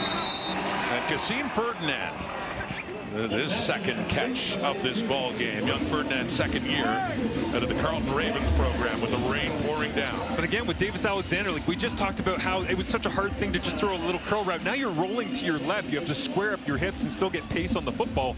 He's made some weird, wonderful throws early in this season where he's in a body position that just shouldn't get any pace on the football whatsoever. The Tyler Snead touchdown in week 1 against Hamilton was the same. Standing in the pocket, just has to rip it. And somehow it always seems to come out the right way. And Ferdinand embracing his chance to get into some CFL action now. Mentioned a couple of catches in the first down carry. Nothing there for running back Shamari Lawrence with his first touch in this game. Lawrence had got more reps a couple of weeks ago against the Hamilton Tiger Cats. Yeah, Lawrence doing a good job filling in. A little bit of pop, inexperience, trying to settle himself into what the CFL game is all about. But again, Nick Anderson in the middle of that defense, being able to fire downhill in between the guard and the center. He sniffs things out so quickly. His eyes are so good at identifying these CFL run concepts and attacking. Not much of a gain there. Still 2nd and 10 now. Alexander flags out, heats on, gets away, tosses it deep for Hollins, just beyond the reach. Falls incomplete. Mentioned a flag out much earlier.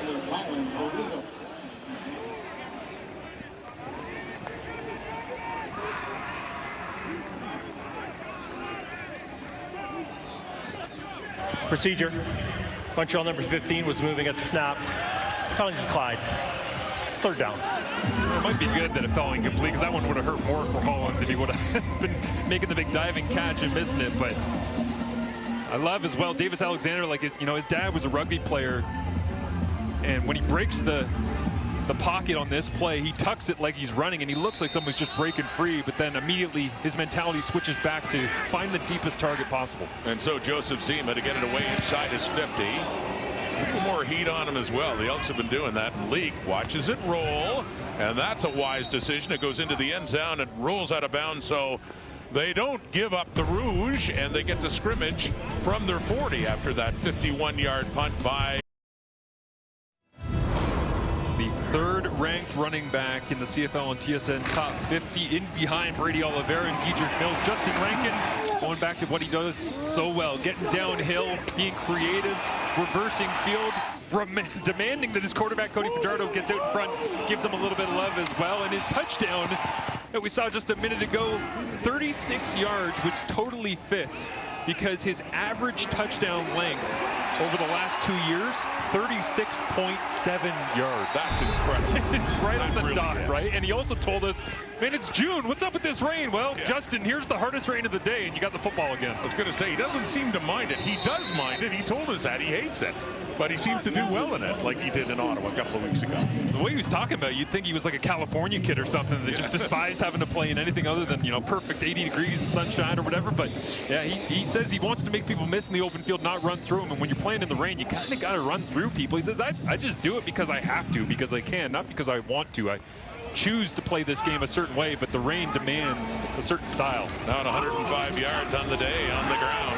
Fajardo being chased there by Mustafa Johnson. Cody Fajardo with the carry for the first down. keep this drive going for the Edmonton Elks.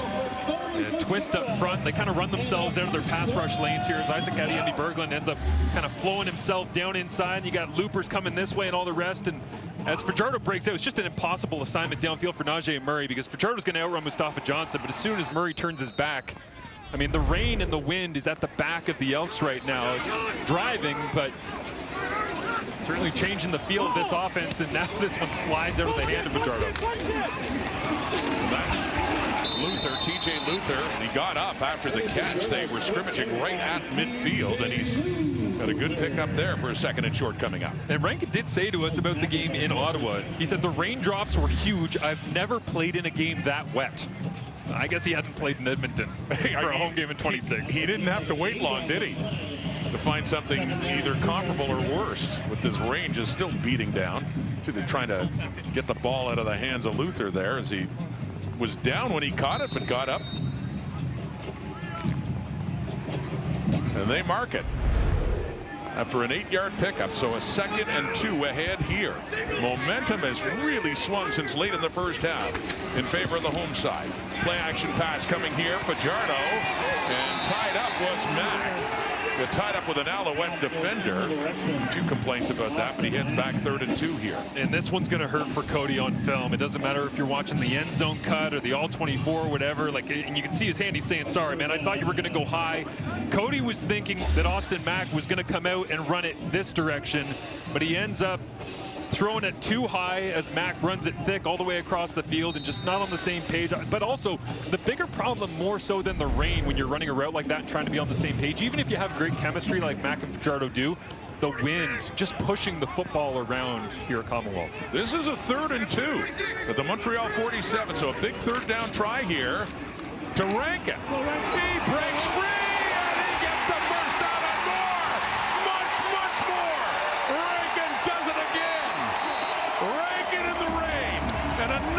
Touchdown. Magic from Justin Rankin. Endless amounts of magic.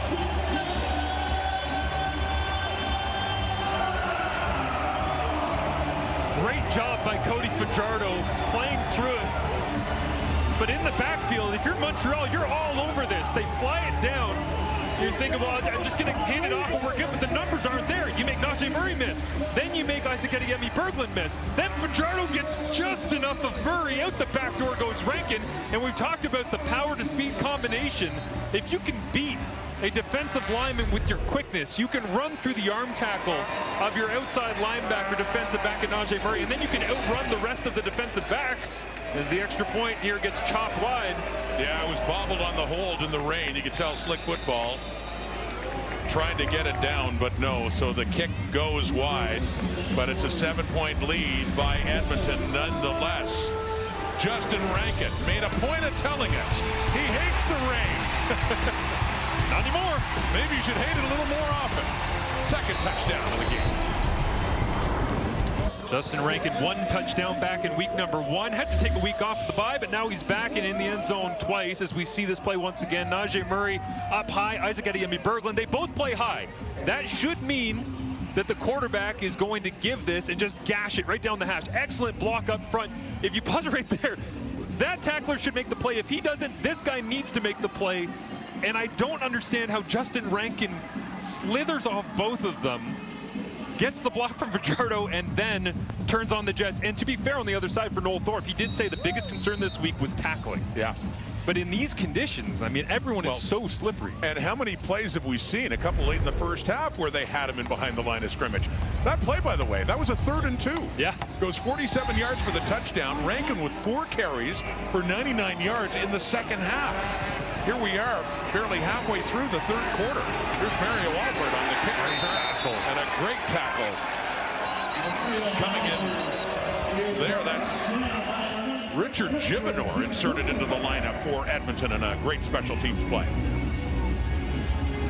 Great play by Gibonor there, fighting off the block. But I mean, yeah, the thing that's frustrating about this for Montreal is it's 3rd and 2. You get to the line of scrimmage, you get the right call in, you defend it properly, and then Rankin just completely negates all of it. Hey, Seven, you trying to win, huh? You know that. You trying to win. You know that. Come on. Yeah, trying to win. job of it here in the second half. Right now, they're up by 7. So challenge for Alexander, barely gets it away. Oh, coming across and nearly with the catch was Sneed. Another receiver looked to be the target. Tice downfield. Sneed coming across. And both may have had a shot at it, but it still falls incomplete. Yeah, Tiger Shank's doing what he can at right tackle, but he ends up washing Malik Carney essentially right into the middle of the play. You're going to see Carney get pushed and then end up going all the way up the field here. And so Davis Alexander breaks the pocket, which quarterbacks tend to have a bit of a love for doing when the conditions get wet and rainy like this, because you just feel like you need to escape and go find something down the field. But to be honest, if we get a chance to watch Davis play school ball for the next quarter and a half, I'm in. Here we go, 2nd and 10. And sets up a screen to Tice. Breaks a tackle. Tell you, these number 5s are having pretty good days in this rainy field at Commonwealth. And Travis Tice, not one of those guys since he's been in the CFL that you think of in the upper echelon of running backs, right? It's the Dietrich Mills, the Brady Oliveras, and Justin Rankin. You know, you mix in Greg Bell in that conversation. But Travis Tice, if he's going to be this central to what Montreal is doing, game plan specific, maybe weather specific, maybe, but he's shown the ability to make plays out of the backfield in about 3 or 4 different ways today that we haven't seen a lot of in his time in the CFL. Well, he got enough to make it a 3rd and about a foot away now for the Alouettes. So trailing now in this ball game after leading most of the way. Dustin Crum is in short yardage. And a time count. And what a time to take it to end any thought at all of going for it on 3rd down.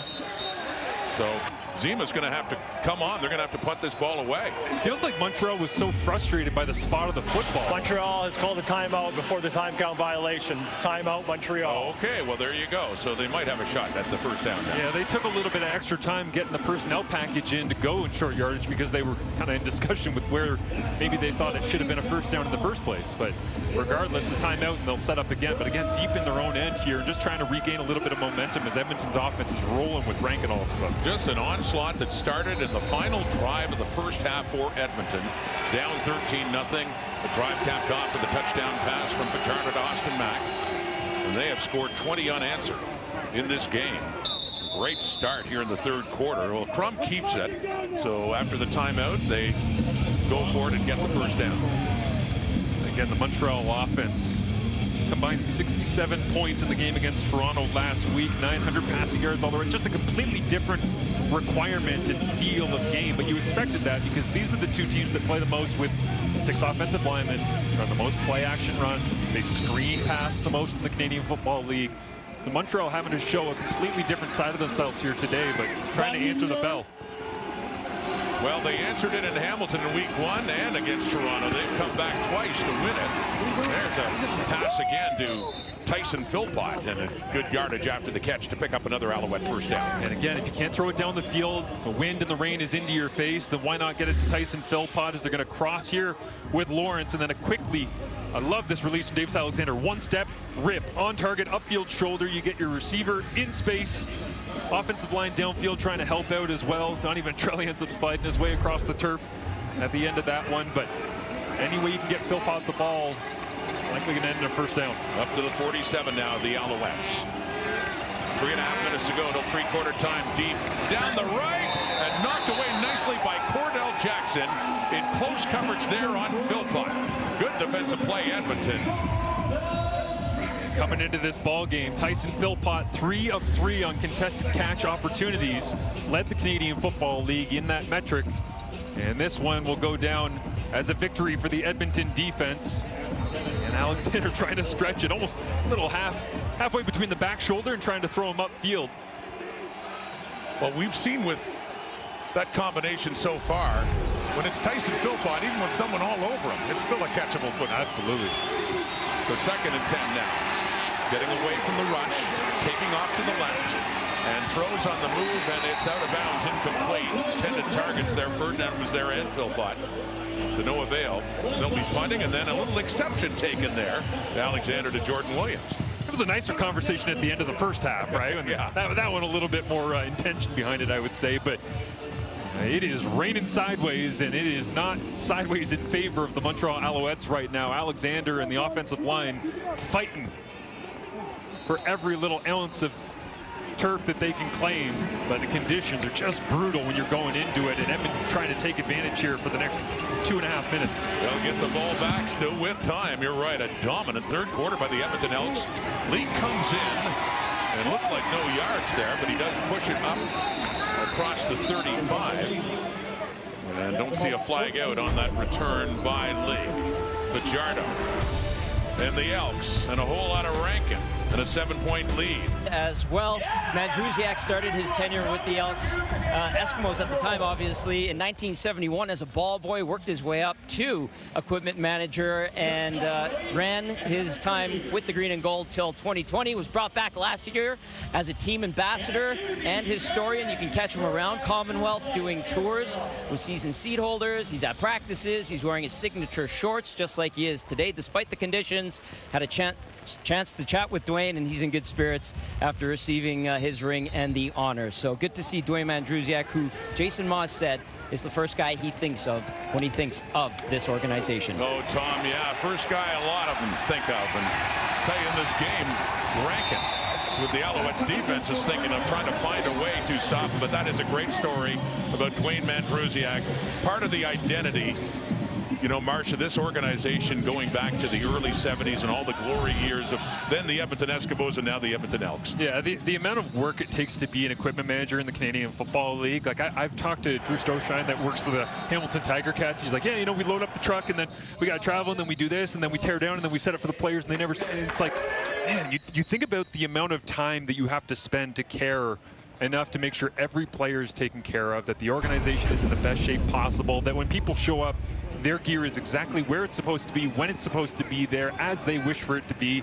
Dwayne did that for forever. For 50 years. That's unbelievable. It's just remarkable, everything that's happened. And for those that don't know or remember, back there was no organization as dominant as that organization in the late. They won 5 straight Grey Cups from 78 to 82. They were, you know, inspired the name at the time, the City of Champions, and along with the Oilers later on. But what a important figure in the history of the Edmonton Football Club, Dwayne Mandrusiak. You saw Rankin before, and this play is not going anywhere, but it was a 1st and 10 at the Montreal 51. It's nowhere near as impressive as Dwayne Mandrusiak, but I will say that Tom Gazzola being down on the sidelines and holding onto the umbrella in this rain and wind, if we turned him the other direction, it would have been a sequel to the movie Up, where the young boy would have floated away up into the clouds, I think. Where's Tom gone in the rain? That is incredibly impressive to hang on to the umbrella down there in these conditions. It is. I was going to say, easy for us in the comfort up here in the booth and sheltered, but way to go, Tom. And keep a good tight grip on that umbrella.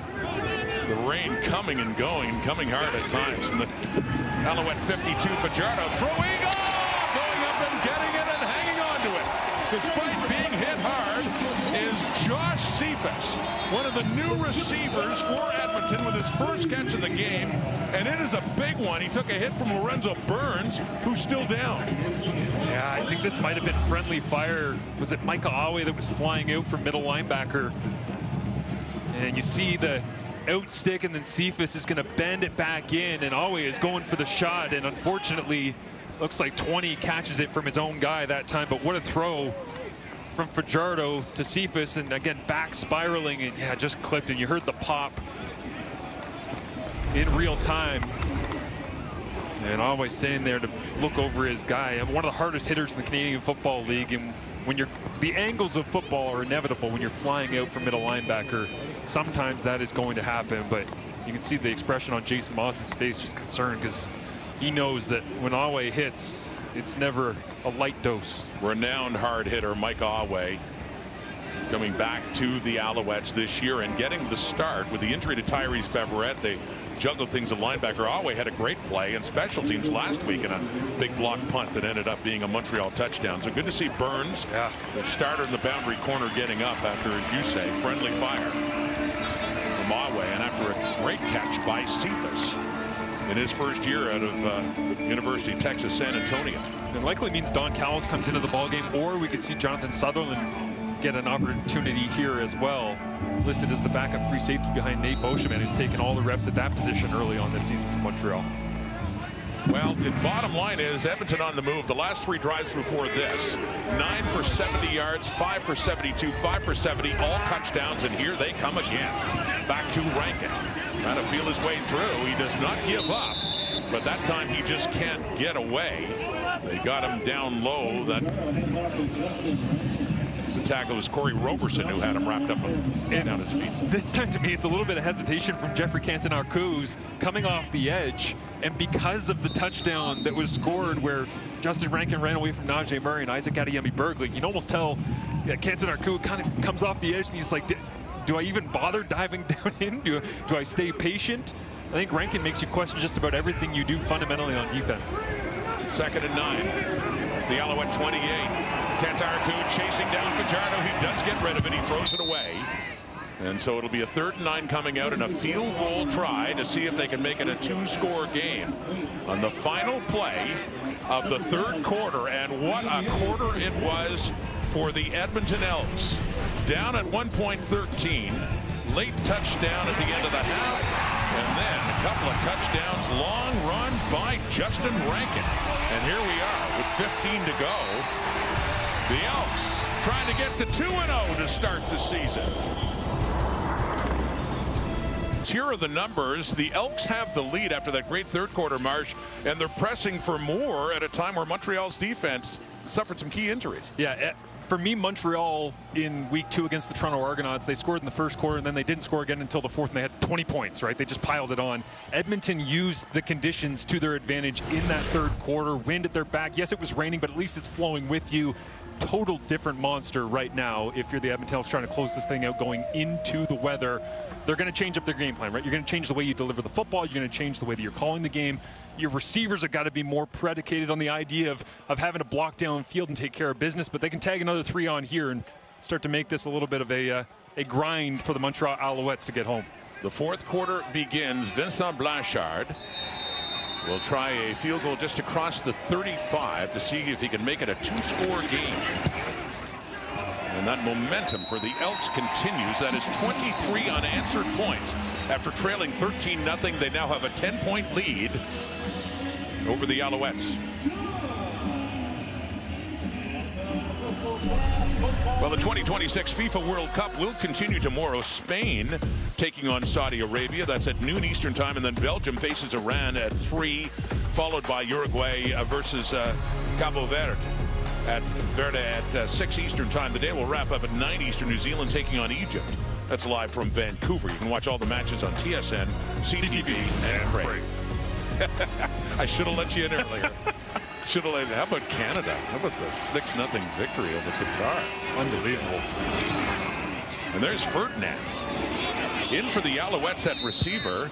And he has his 3rd catch, and that one's for a 1st down for Montreal, just across midfield. I love seeing Ferdinand getting some love in this offense with Cole Speaker out, Jarrett Stearns out as well. And this is the reality of the Canadian Football League, right? If you're going to get your opportunity, you got to make the most of it. And he hasn't had many chances, hadn't had a catch before coming into this game in his young CFL career since coming out from the Carleton Ravens program. And they got to be proud of him back in Ottawa, watching the way he's performing right now on the road in Edmonton. Mentioned, you know, his family's very proud.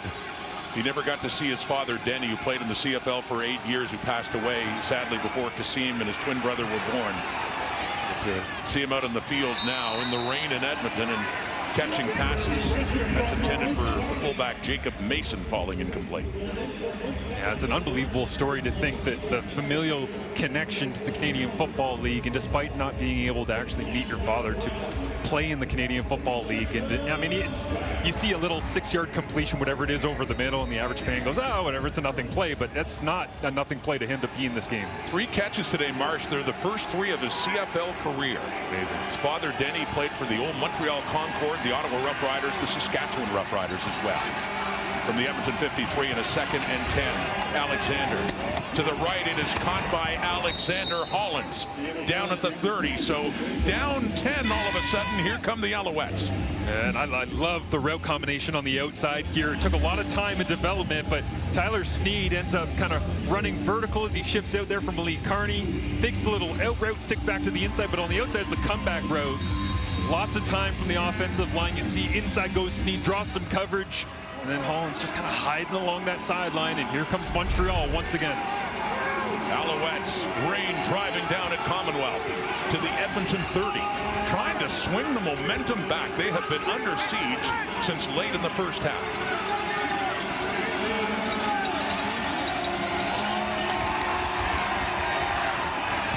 Getting it to Tice, and a great tackle by Malik Carney after only 2 yards as Alexander was under some heat and checked it down to Tice, but only a couple. Interesting one about this play to me is that Nick Anderson, a middle linebacker, wanted to check the play after Davis Alexander caught them with his fake snap cadence. DA wants to go deep over the top. He's pumping. He's looking down the field. He eventually goes check down. J.C. Sherritt stepped out onto the field in his second year as defensive coordinator and actually told Anderson, pump the brakes. Don't change anything. We have the right call on. Leave it. J.C. was right. Sure was. It's a 2nd and 9 now. That's it. They got for Tice. There's pressure coming now. Alexander. And under the heat, he throws it away. And so a 3rd and 9 is coming up. And another player down or slow to get up.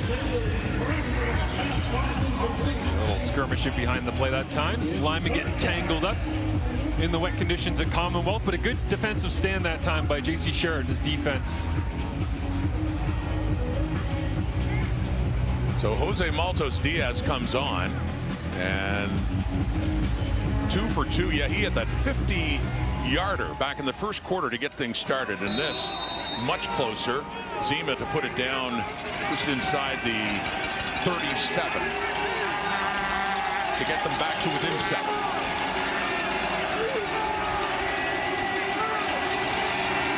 Flag out with the snap of the football. Kick is good. Wait for the call. Might have been good from 60 with the wind at his back. Yeah. That thing was hammered. Well, there were concerns about the health of Maltos Diaz with a groin injury last week. He missed an extra point late against the Argonauts. Was hurting all week, missed some practices. They brought in Lewis Ward just in case. He came here, he dressed. He was in warm-up just in case they needed him. But yeah, Maltos Diaz just seems to be fine now. Waiting for some clarification.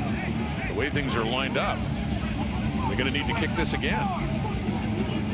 Maltos Diaz still on the field. Yeah, the Montreal kicking unit started to wander to the sideline. And now back towards the field they come. There's no foul on the play. The play was killed. Repeat 3rd down. So no penalty, but the field goal doesn't count because they'd already blown things dead, so they will have to try it again. I'll say this, if Jason Moss was the head coach here in Edmonton and that happened, he'd probably lose his mind. But this is the development of Jason Moss as the head coach. Just goes, okay, just kick it again. Just put it through. It's fine. Moss was the head coach here 2016 to 2019, 4 seasons, and he himself talks about it, how much more emotional, an emotional guy to begin with he was his days with Edmonton. And Maltos Diaz, ho-hum, just steps up and does it again. Give that right biceps a flex. 3 more on the board. 7-point game, and the Elks to get the football back with a touchdown lead, 4th quarter here at Commonwealth.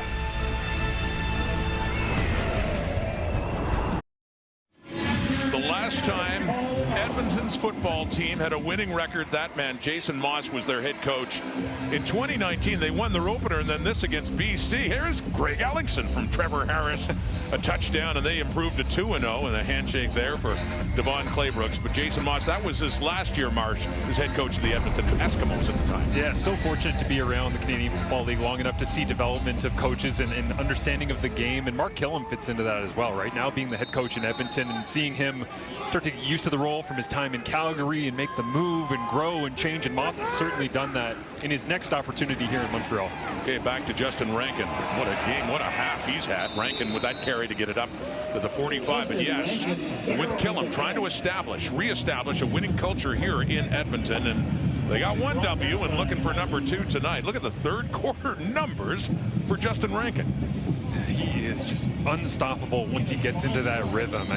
He's got that combination of, you know, almost the power of like a Mike Pringle. He's got the dance moves to get out in the open space. You never know which 7 types of smoke he's going to throw at you, but he's got them all. 2nd and 5 now.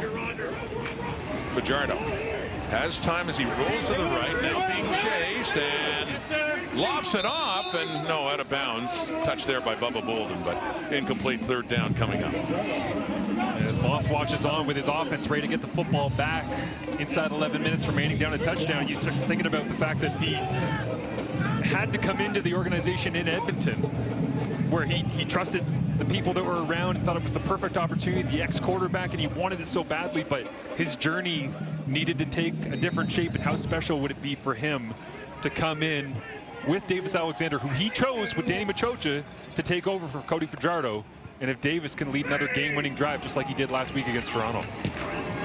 And this is after the first 2 and out by Edmonton this half. The punt by Jake Julian and Mario Alford. Another good return after a 53-yard punt by Julian and Alford on the return. Well, it's the final round of golf's toughest test, the U.S. Open, live from Shinnecock Hills, and that'll be tomorrow, 9 a.m. Eastern, 7 a.m. Mountain on TSN.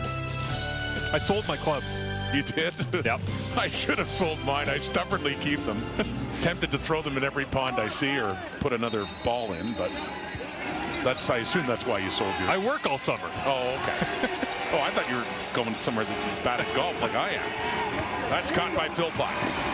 Puts the head down, takes a hit, but moves it along for a first down. That's Jalen Guards on the tackle, but not before a Montreal first down.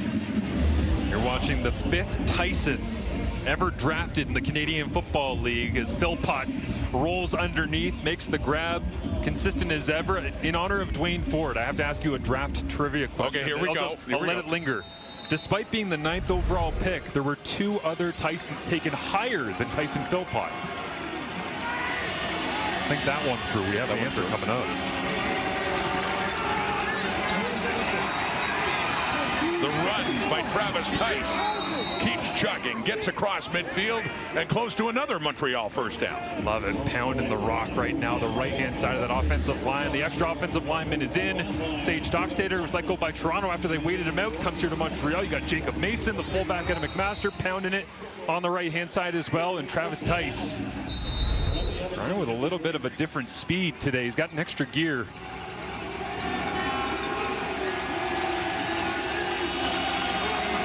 .03 to go, fourth quarter. Faking to Tice that time, completing that one to Sneed. The ball comes out before he's down, and Edmonton has it. Garnes recovers. Oh, big turnover going Edmonton's way. And it looked like another first down for Montreal, but popped up by Sneed. Just as the Owls are getting their momentum back, it gets ripped out by J.J. Ross. Edmonton football and a 7-point lead. Countdown to kickoff at McMahon Stadium. Yes, this is our 3rd and final game of Super Saturday, a West showdown between the Stamps and the Riders. That is still to come here on TSN, but the Edmonton Elks are driving over the Owls as we send it back to Rod.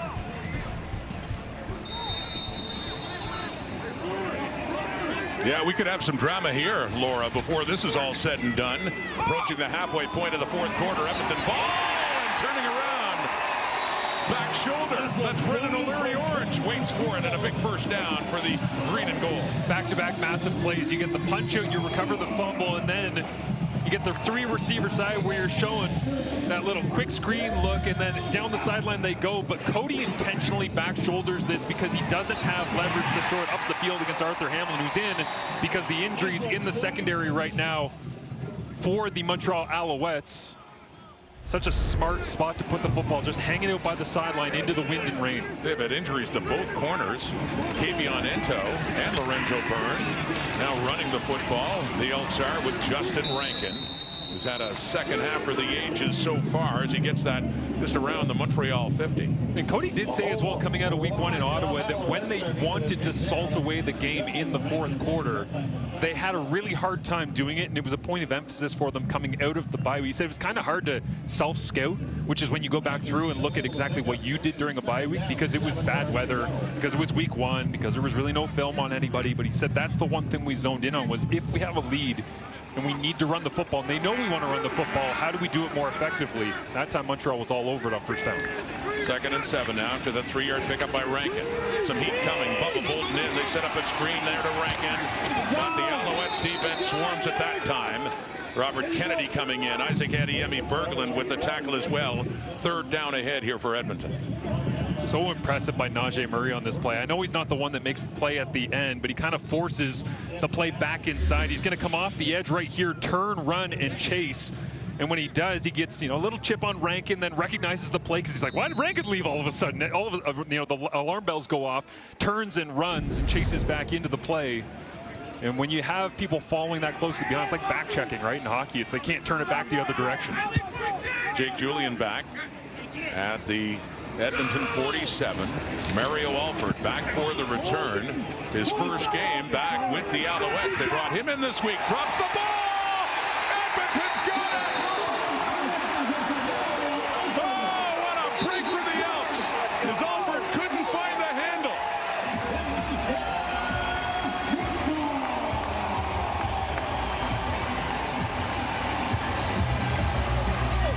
Celebration in green and gold. That's Cordell Jackson with the football. Yeah, this one hurts. If you're Mario Alford, you get an opportunity. Come back to Montreal. #1 job of the returner, obviously. Secure the possession, let your offense go to work. Davis Alexander wants a chance to have a game-winning drive. But Cordell Jackson, which, by the way, top defensive plays made in 2025 for a defensive back. And here he is grinding away in the 4th quarter in the rain, the slop, the wind. Early in the season on special teams, you have to love that. That's kind of the culture that Mark Killam's been trying to institute the last year and a half. Well, we've seen some plays where the slick conditions have been factors, but none bigger than that. It has set up the Elks at the Montreal 11, leading by 7, looking for more. 6:14 on the clock in the 4th quarter. Here's Rankin, searching his way through inside the 5. Rankin running patiently and found an opening, and he gets it down for a good pickup and a 2nd and short coming up. There's a really small move in this run by Justin Rankin that you have to appreciate. Just watch it closely because it should be a yard or 2 gain, right? Counter, he gets outside, cut inside. It's this move right there. That little hesitation, he kind of freezes the backside of the defensive line and then knifes forward and picks up another 4 or 5 yards on the play. That's how you get it down to the 4 instead of playing with 2nd down from about the 8 of the 9. Well, it's almost goal to go. It's actually a 2nd and 3 at the 4. So they could get a first down without getting it in. Thinking touchdown. Rankin. And stuffed up nicely. Good work there. Donovan Manuel, 46, a part of the trio of Alouettes, in on the stop of Rankin to force a field goal situation.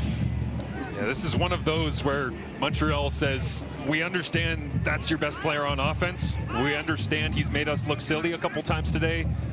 He's not scoring here. We're not giving him a 3-touchdown game that can be talked about on SportsCenter later. We're going to stack the box and force you to try to do something else, or have Rankin just do an absolutely ridiculous escape from 8 defenders, so it leads to a field goal attempt. And points off the turnover. An attempt here for Blanchard. All important points as well. They didn't get the touchdown, but those 3 make it a 2-score game again. 4:43 in the clock. 4th quarter in Edmonton, and the Elks trying to start 2-0. Have a 10-point lead over Alexander and the Alouettes. Final game of the triple-header still ahead. Heading south in Alberta from Edmonton down to McMahon Stadium for Trevor Harris and the Riders against the 0-1 Calgary Stampeders. VA got him in the end zone against Winnipeg in week 1, but still some time left in the clock for Zach Collaros and company to come back and win that one. So big one ahead at McMahon. Part 3 of a super Saturday here in the CFL on TSN. Alouette football down by 10 now again. Travis Tice making something out of that after the catch and gets it up near a first down. See Ferdinand and Marco Dubois being asked to block for a long time outside on the edge, and Tyson Philpott doing everything he can to battle as well, as you see him get forward, dig in, set up his stance, and then just wash Tyrell Ford as far out of the picture as he possibly can. Not just one of the best receivers in the Canadian Football League, well-rounded. And this time it's Shamari Lawrence with a good run. on that play to get it inside the Edmonton 50. So Montreal down 10, and time is dwindling. They need to get a touchdown or a field goal, just get it back to within a score. Lost in all of this, of course, is the Davis Alexander 13-0 in the regular season, as we sit with a 10-point Edmonton advantage, 3:45 remaining in this ball game. Throwing, and it's caught. Sneed, who coughed up the football the last time the Alouette offense had the ball, and stalled that drive, stopped it, and so Sneed with that one is second down coming up. Lots of tempo here for the Alouettes. You would expect that, being down 2 scores, getting closer to the 3-minute warning, which again will stop the second it hits the 3-minute warning. Quickly to the left, bounce off a defender, and maybe a chance to be picked. No, a flag comes out as well after that collision, with the ball deflecting right up. J.J. Ross in coverage. Ross flying in a little bit early. Edmonton number 29. It's a 10-yard penalty on a first down. If you hear the sound of body to body before you hear the sound of the football hitting either of the 2 players, it's a fairly easy call. Nice drive on the football, trying to take advantage. But Alexander missing high because of the conditions, and Ross's eyes lit up. He just couldn't resist. Definitely arrived before the ball did. He doesn't like the call, but it is PI, and it moves the Alouettes inside the Edmonton 35. First and 10. Near 3-minute time. That one intended for Marco Dubois, and Ross is there. Still upset about the previous one and talking, but good coverage by Ross. And with 3:01, that's an important one, right? Leaving an extra second there on the game clock for Montreal to be able to operate. But Alexander works his eyes to the right, comes back, wanted to take a little curl over the middle, and then had to go all the way over to the other side and look for Marco Dubois. The defense all over it. As you say, Ross fired up, playing with a high level of intensity, as they did hit the 3-minute warning on that last snap. It counts down to 3. 3 minutes to go. The warning has been given. Davis Alexander's never lost a regular season start in the CFL. He's got some. Reminder, we're about 25 minutes-ish away from kickoff between the Riders and the Stamps. That's coming up right after this Elks game. Do or die time for Alexander and company.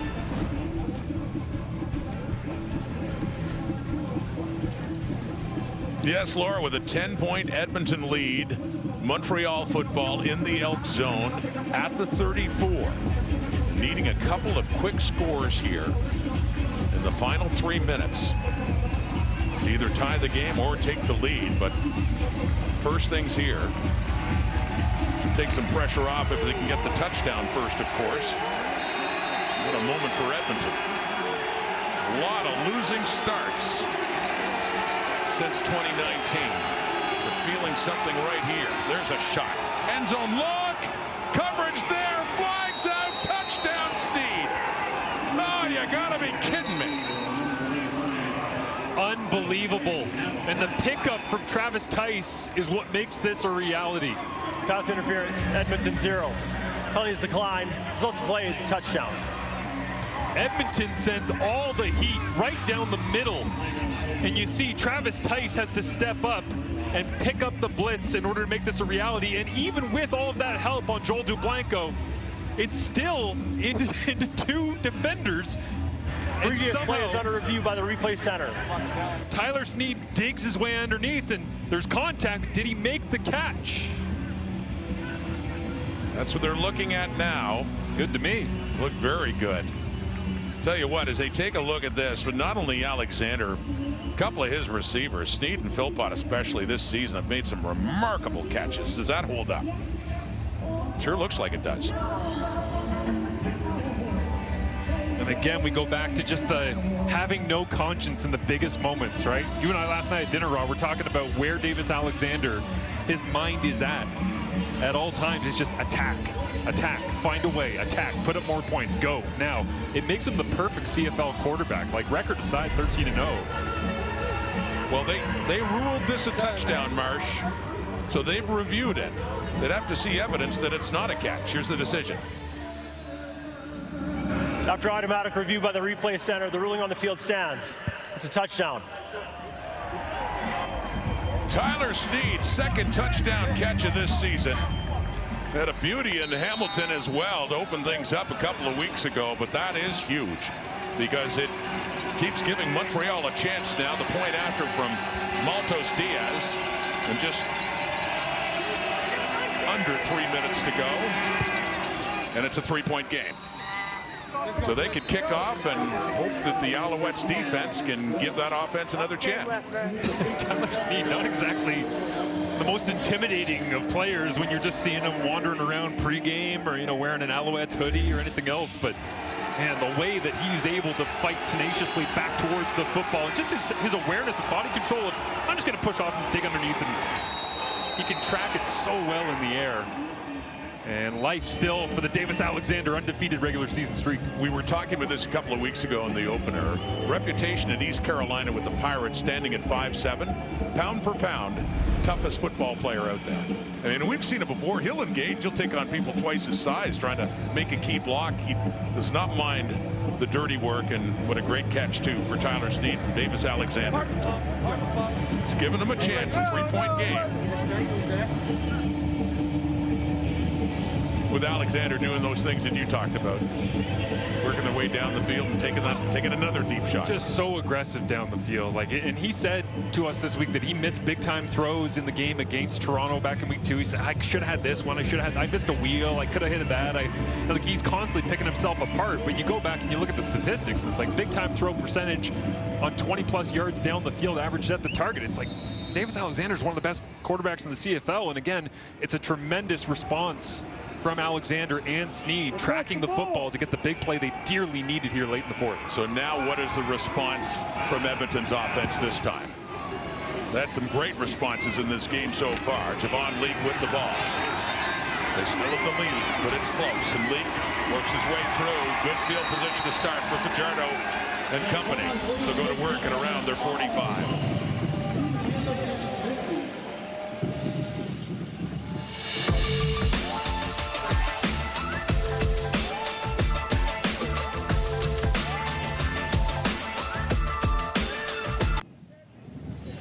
Fajardo in that offense coming to life late in the first half. Dominant third quarter. A lot of it Justin Rankin. But this is the biggest possession now as they try to hang on to a 3-point lead and kill some clock. And still lots of time left. 2:50 on it. Back to Rankin. Oh, met behind the line of scrimmage, and this time they don't let him go away. Isaac Adeyemi Berglund and Mike Alway finish him for lost yardage. Shades of week 1. Once again, inside the 3-minute warning. Edmonton wants to run the football, head this direction, and immediately off the edge, it's Isaac Adeyemi Berglund slashing down, followed up by Michael Alway. But again, you see the eyes of those defenders, right? Like the front 7, I think, for the Montreal Alouettes, what's so good about them is working as a unit because there's so much continuity in this group late in games. Best case scenario for the Owls to force a 2-and-out here on 2nd and long. It is caught.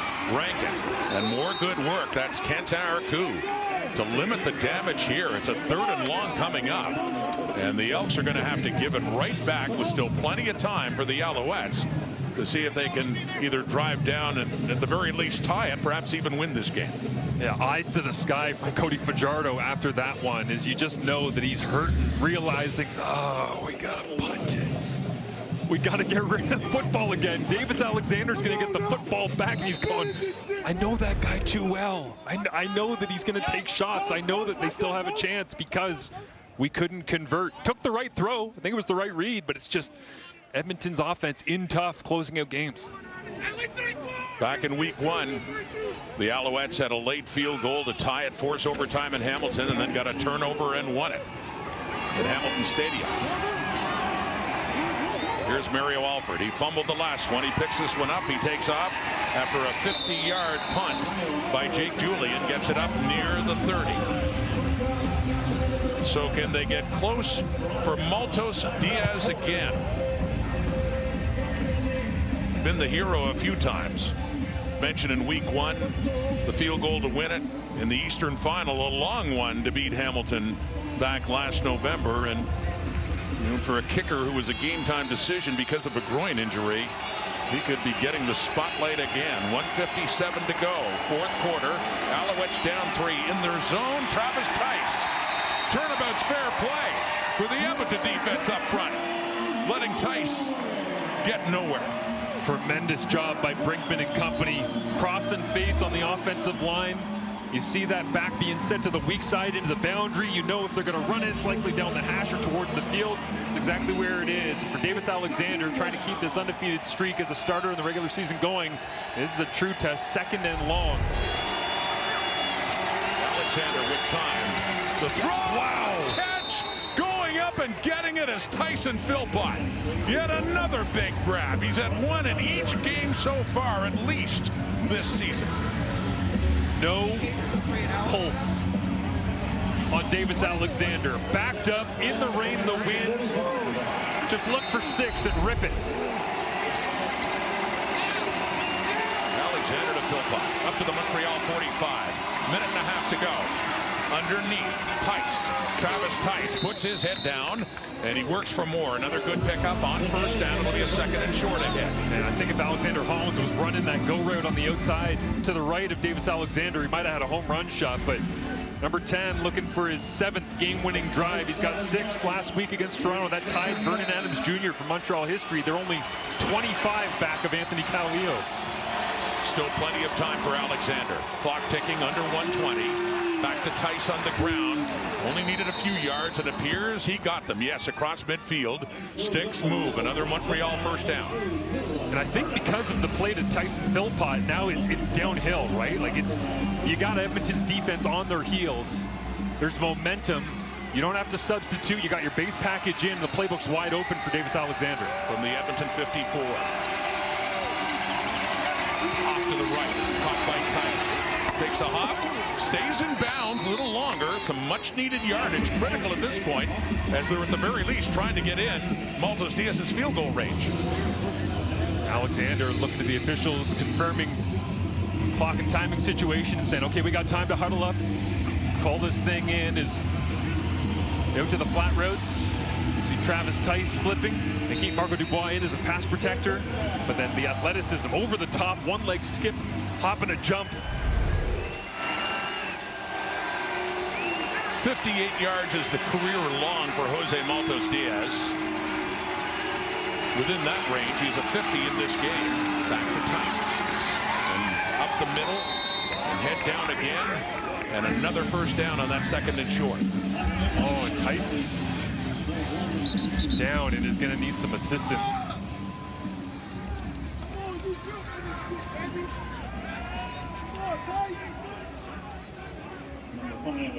Just under a minute.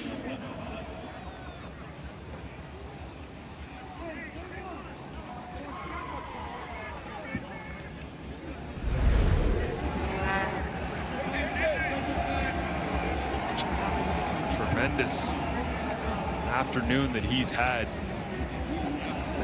Huge on this drive as well. But obviously in rough shape after taking a pop on that one as Davis Alexander goes to check in. Very conscious of his health. Montreal Gazette writer Herb Zurkowski had an interesting column on Travis Tice, who wore the Guardian cap on his helmet in week 1. And he was hurt in that game. He came off, did not wear the Guardian cap, realizing there are other ways of suffering head injuries even with it, and not knowing the nature of this injury, but he does walk off now. But you're right, he's had a tremendous day and hopefully okay. As mentioned, he missed some time earlier this season getting hurt in the game against the Hamilton Tiger Cats. And unfortunately, it's not foreign territory for the Montreal Alouettes or Shamari Lawrence, because in week 1 when Travis Tice got hurt, 8 carries for 63 yards, including late in the game and in overtime, having to fill in. And that one is dropped by Sneed on that attempt. 49 seconds on the clock. And Alexander, who, by the way, for the 7th time in his career has gone over 300 yards passing. Just laughing because in these conditions, it's ridiculous that he can just mail in a 300-yard game. But this, again, another huge challenge. 2nd and 10, yet so much momentum until the Tice injury.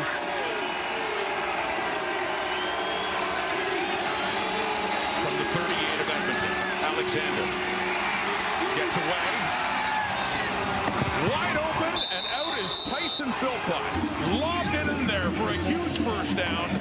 And 42 seconds, they're not just thinking field goal. No, and this is decision-making extraordinaire, because underneath, you got Marco Dubois. You break the pocket, and you're thinking, do I run? Can I get Marco Dubois to throw a block for me? And instead, again, of looking from short to long, the second that he ends up breaking the pocket, he looks at it and goes immediately over the top. As was Tyson Philpott out of bounds. Well, that's the thing. You only need 1 foot in bounds, but by the time he had possession of the ball, was that left foot already in the air, and the right one came down out of bounds? Is that the discussion? We got a great look at it from our crew that's been braving the conditions all day as referee Tim Croker talks it over. You only need 1 foot in. Have another look. Left is the first to touch, has possession, but man, that right comes down quickly. That's so close. I mean, does he have possession with the left still touching the turf? The ruling on the field is an incomplete pass. They say no. But the left was up.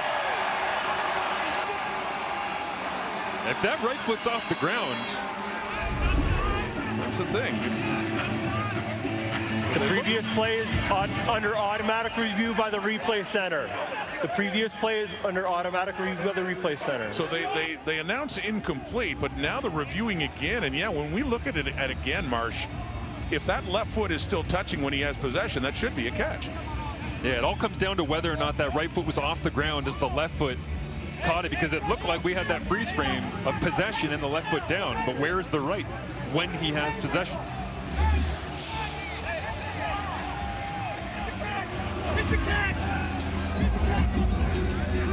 Yeah, that's a catch. In my opinion, it's close. It's very close. I understand why they looked at it the way they did, but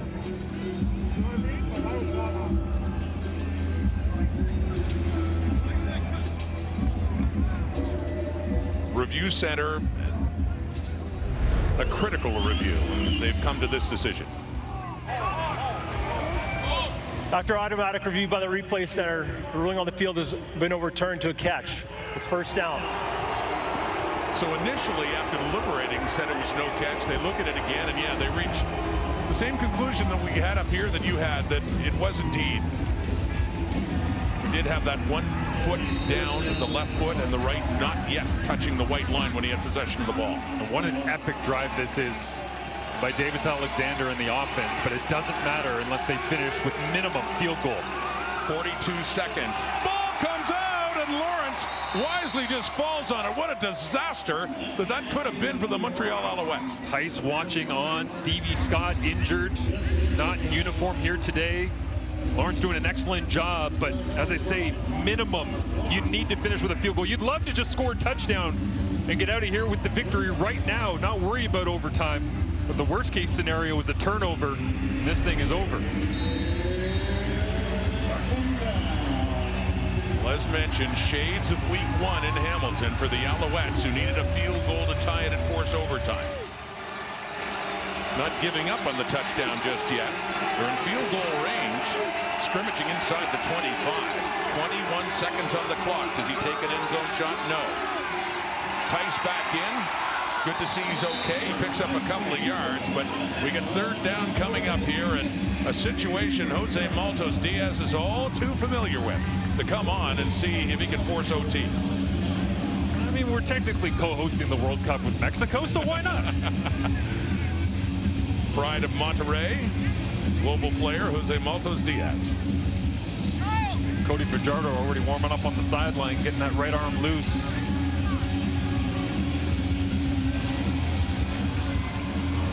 Need this one first. These Alouettes, they like their drama, don't they?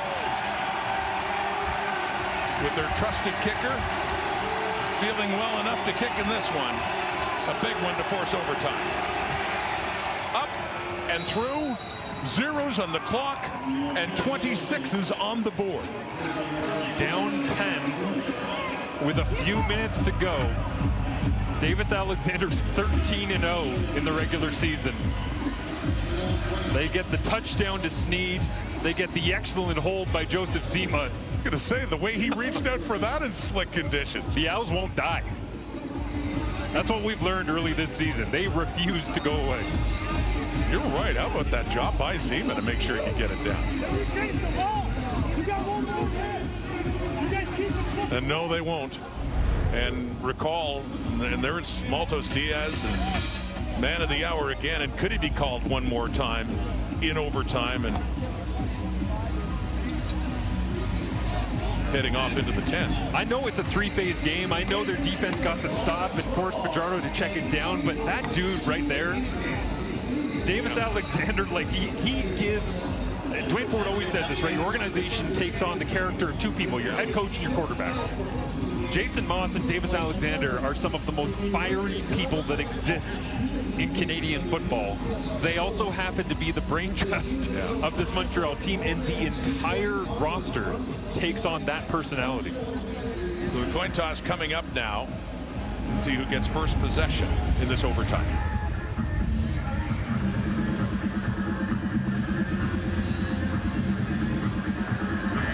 Okay, for overtime, they use the same coin. League logo is heads, club logo is tails. Montreal, the visiting team, what's your call? Montreal is called heads. Montreal's called heads. It is a tail. Do you want to go offense or defense first, or choose an end? We go defense first. Defense first. What end do you want to play at? We're going to play down. Offense first. Set offense. No, what? Go on. No, I'm going to ask you. What's your choice? Offense or defense? Offense or defense? Defense first. Okay, defense first. You're choosing the end. We're going to play down there. Okay?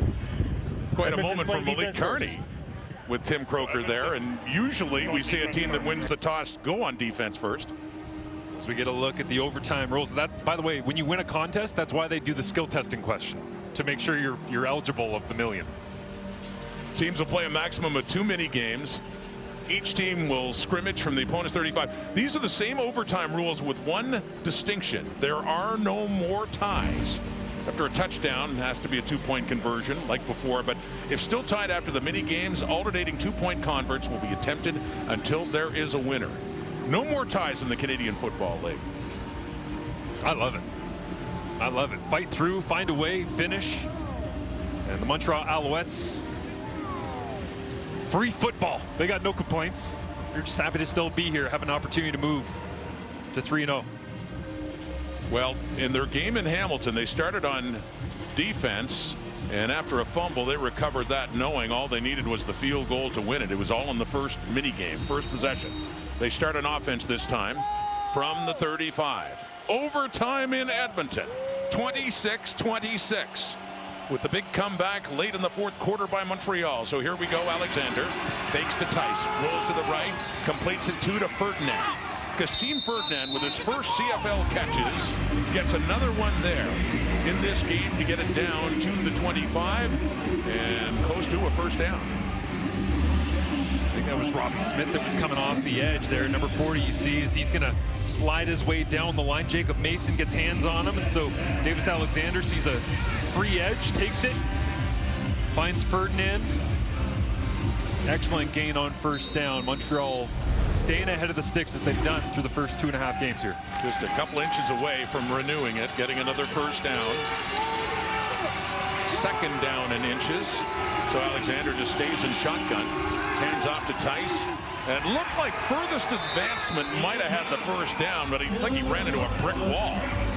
So depending on where they spot this, but it looks like it would be enough. Joel DeBlanco, you're going to see him fly in just in between. It looks like Tiger Shanks and Sage Dockstader that's in that right guard position. And with all the momentum going forward, yes, it is a first down, but DeBlanco laying the hammer. Brinkman wrapped around his feet, so they get the first. Edmonton 25. No more worrying about clocks. It's just about possessions and scoring off them here, with Edmonton winning the toss, starting on defense so they could know what they need after Montreal's first possession is done. At the 25. Tice stopped. Nothing. be a loss of a yard. And Davis might be wanting that one back just a little bit because Edmonton loaded up the box, and he ended up getting man coverage on the backside of this, but decided to try and trust it. I thought they could win the battles up front. Jordan Williams does a great job forcing the issue, wins his one-on-one battle. Robbie Smith gets in there, digs out. The Brampton native, and a big week for Brampton guys from the Canadian national men's soccer team. Making a big stop on first down in overtime. 2nd and 10 of the Edmonton 25 now. First overtime possession. Montreal, pressure's coming. They bring the heat. He looks to the end zone, and no, Alexander Hollands, the intended receiver. Coverage is there as Alexander gets up, and Maltos Diaz will be coming on, but not for the win this time. And again, from depth, you're going to get Joel DeBlanco coming off that left-hand side. He's the one who forces the issue, but it's 3 layers of pressure. Secondary blitz coming off the edge. Kenneth Logan Jr. is there. You got DeBlanco off that left-hand side. And Montreal, with all the momentum downhill in the 4th quarter, forced to go for the field goal here with the first possession in overtime. Yeah, I say not for the win. I suppose technically it could be, but not for the walk-off win that we've seen from Maltos Diaz, because this is the first possession, the first mini-game, and he does indeed put it through. So Montreal does have the lead. Now we wait and see what Edmonton does, and the Elks know as they get ready for their possession what they need at least. Slightly less adventurous hold that time from Joseph Zima. And if Cody Fajardo really wanted to take away the crown from Davis Alexander, doing it in overtime with a possession where you have to score a touchdown to complete the journey would be a heck of a way to write it. Would it ever? My goodness. I mean, talk about momentum swings in this game, too, where the Alouettes were off and running, 13-0 lead. Back comes Edmonton. They led late by 10. Back comes Montreal. The toss. Justin Rankin. Ball's out! Who's lost to touch it? What's the ruling here? If it's Montreal ball, they win the game. To me, it looked like Montreal might have touched it last along that sideline. Maybe that Maltos field goal was for the win. They discuss. What a ruling here. They say it's Edmonton's ball. They discussed it, and so the Elks drive will continue. On the field is a fumble. Last touch by Edmonton.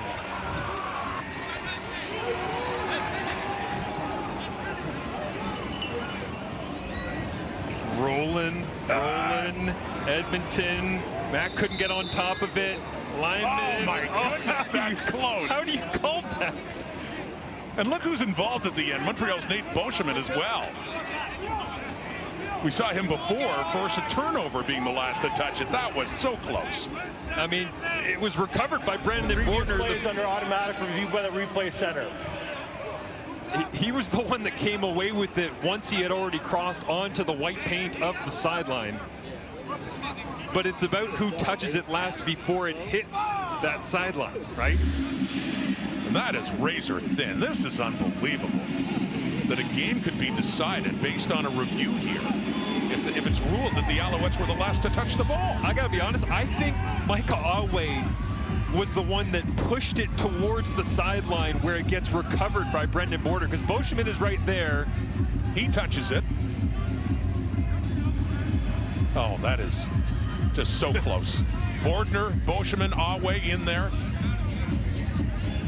They review.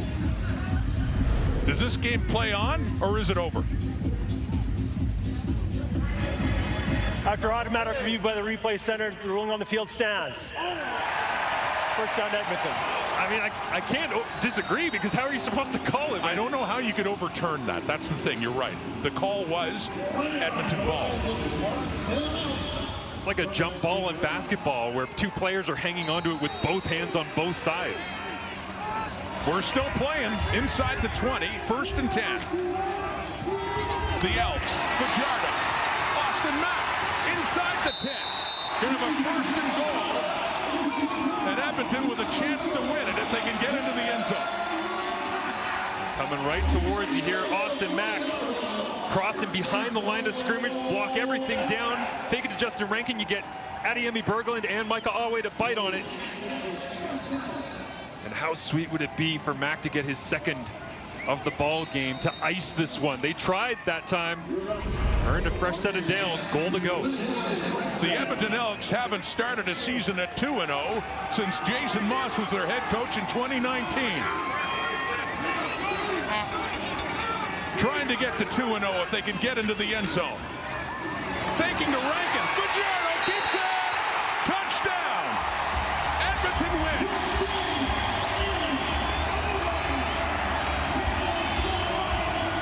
And Davis Alexander is beaten by his old teammate.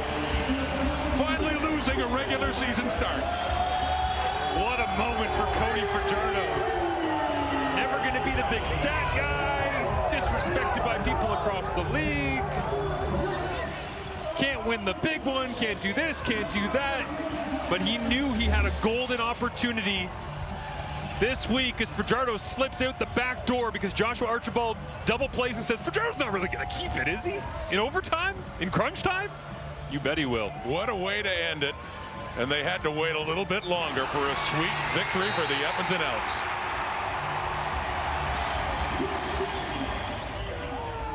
What a great pull by Cody Fajardo. Rode it as long as he possibly could to just make life difficult for Archibald. Breaks through the line, stutter step, and I think Archibald still thinks that Justin Rankin has the football. Who can blame him? And Davis Alexander, humble pie served, and he happily indulges as Cody Fajardo gets his moment against his old team again.